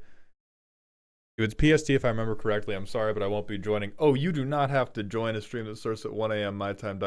So more of what I meant is, if I do the subathon, I will be streaming shitloads of time every day, so there will always be a window that you can join. Not that the expectation is that you are going to watch an entire 12-hour stream, because that shit is crazy.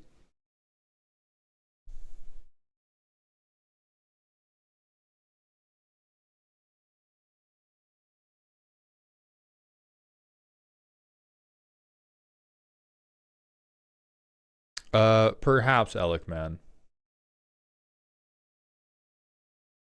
Iron Rage, the way you get your decks submitted for review. Also, we're still looking for proof of life on Golden Forge.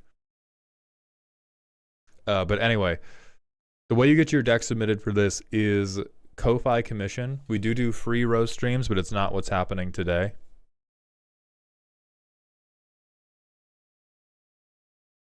Montagonist Rex, thank you for the Twitch follow. Welcome to the doghouse. Mr. Hound, my pod is getting into 40K as well. Tips for budgeting. Have 3 jobs. I don't know, because I know you can't proxy for 40K like you can for Magic, because it's just like a whole fucking figurine. Yeah, it's like get a 3D printer to proxy your own. And even that's like hundreds of dollars, right? Oh yeah, Tabletop Simulator. That one's pretty good.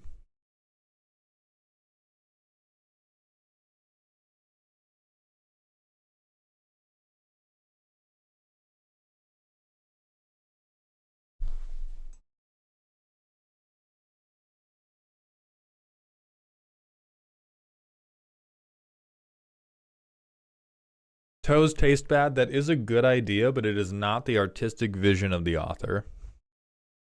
Oh, okay. So for Eric Baum's rant, do you think things like exploration, summer bloom, or burgeoning should be limited? Just the really strong, undercosted land ramp spells.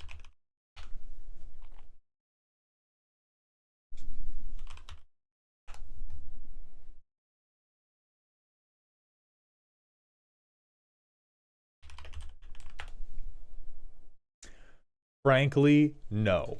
As a lands hater and as a landfall hater, I think these fall into the realm of, for them to become broken, you need so many synergy pieces that you deserve to do crazy shit.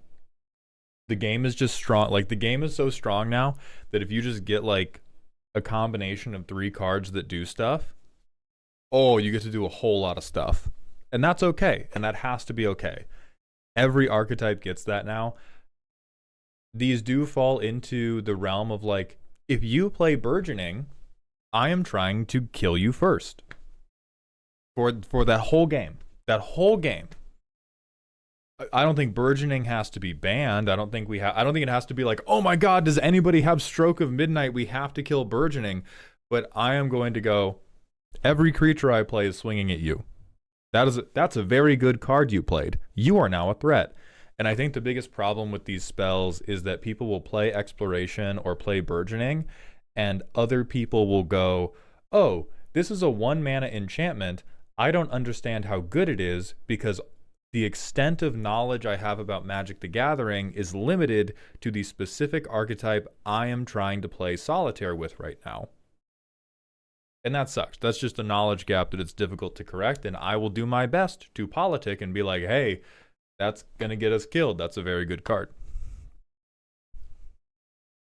They do not need to be game changer.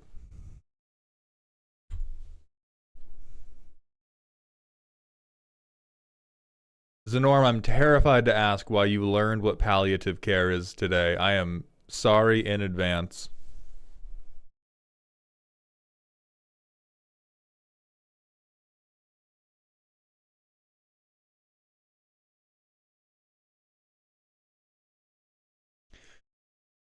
Eric, I would agree. I think these are Expiration, Burgeoning, Summer Bloom.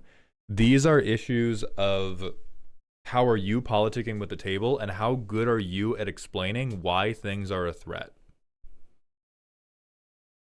And like sometimes people just have to lose a game to these cards to understand why they're good. Family members entering palliative care. I'm totally coping well. I'm very sorry to hear that, Zenorum.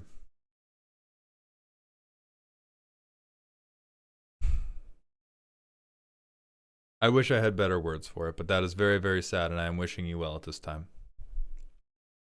How do you feel about YEAHHHHHHH? Fucked up evil card. I do have a Commander roast on it on my YouTube if you want to look at that. Do you think Fast Bond is unban worthy then? No. No, no, no. Fast Bond is inherently different because if this combines with one thing that... If this combines with Tatyova, it becomes Necropotence. Massively different thing. Like Exploration, you get to do one more card. Burgeoning, your opponents have to play into this thing that you're doing. And Summer Bloom is ephemeral advantage one time. Fast Bond is a whole different level of power for these. President Peanut and Lucy Eva, thank you for the Twitch follows. Welcome to the doghouse, my friend. But yeah, wildly, wildly different.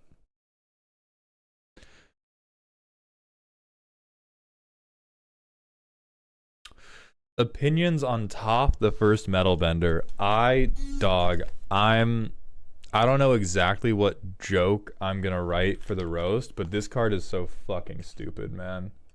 This is so fucking stupid. This Earthbend text, whatever. This first sentence, you can play any number of lands per turn. Genuinely, nearly fucking Fast Bond. So fucking close. If you can very easily build a deck that turns Toph into Fast Bond the card. It's so dumb. It's so dumb because every non-token artifact is just a land.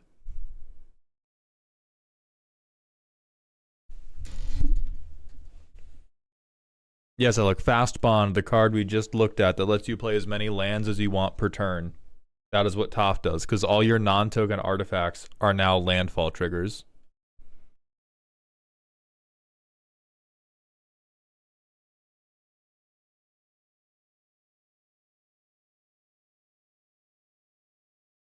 At least they don't get to give mana. I mean, that's true, but I also don't think... Like, have you ever been Semblance Anviled? I've been Semblance Anviled like 4 times in my life. And I remember every single fucking instance. Like, Semblance Anvil into I just play mana rocks.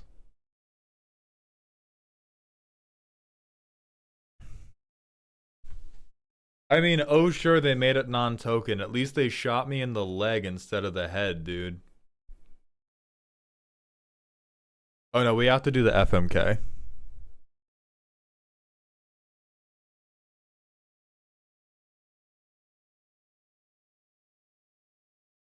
Not a thing. Kill. Not a thing. Smash, even though he's fucking creepy looking. Not a thing. I would still love my wife if she was a root breaker worm.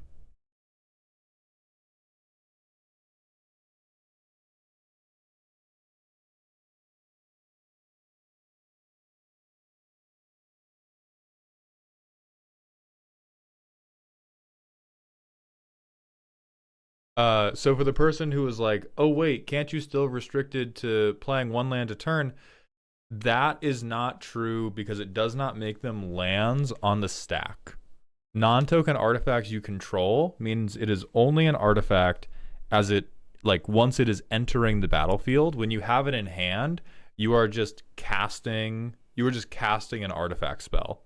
And then once that artifact spell comes off the stack, ooh, goody, you've played a new land. And so you get to, like, skip over that whole terrible rules mess of you only get to play 1 land a turn. Because when you go to play it, you're not playing a land. If you go and play, like,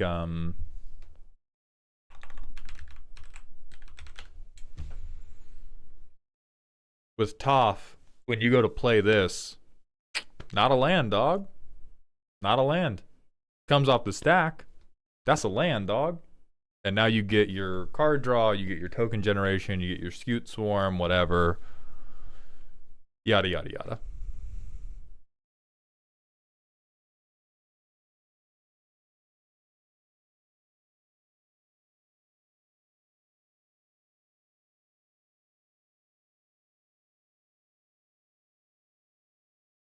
Okay. Golden Forge is not here. So we are going to end this stream for today, and then we're going to reschedule Golden Forge along with Shaper, and we're going to raid out for the day. Bleeding Edge, King Subis, Manifesting Magic MTG, thank you very much for the follows. And Starry Eyed, thank you for the Prime, as well as It's Naughty, thank you for the Prime sub. Welcome to the dog home, my new friends. Yeah, we're going to raid out for the day. We will be back live tomorrow with more deck roasting and I think just more deck roasting. I think we have a full day tomorrow. I will hope that we get everybody in. Shaper, we will be in contact about rescheduling. Golden Forge, I will reach out to via email or Ko-Fi. Let's see who is live to raid into. Elk is live. They still have their old stream title. Please raid message old stream title, old stream title in all caps is the raid message. Everybody, thank you. Hold on. What? Twitch, can you not be fucking terrible for 1 minute? Thank you. Thank you all for coming today. I appreciate your support.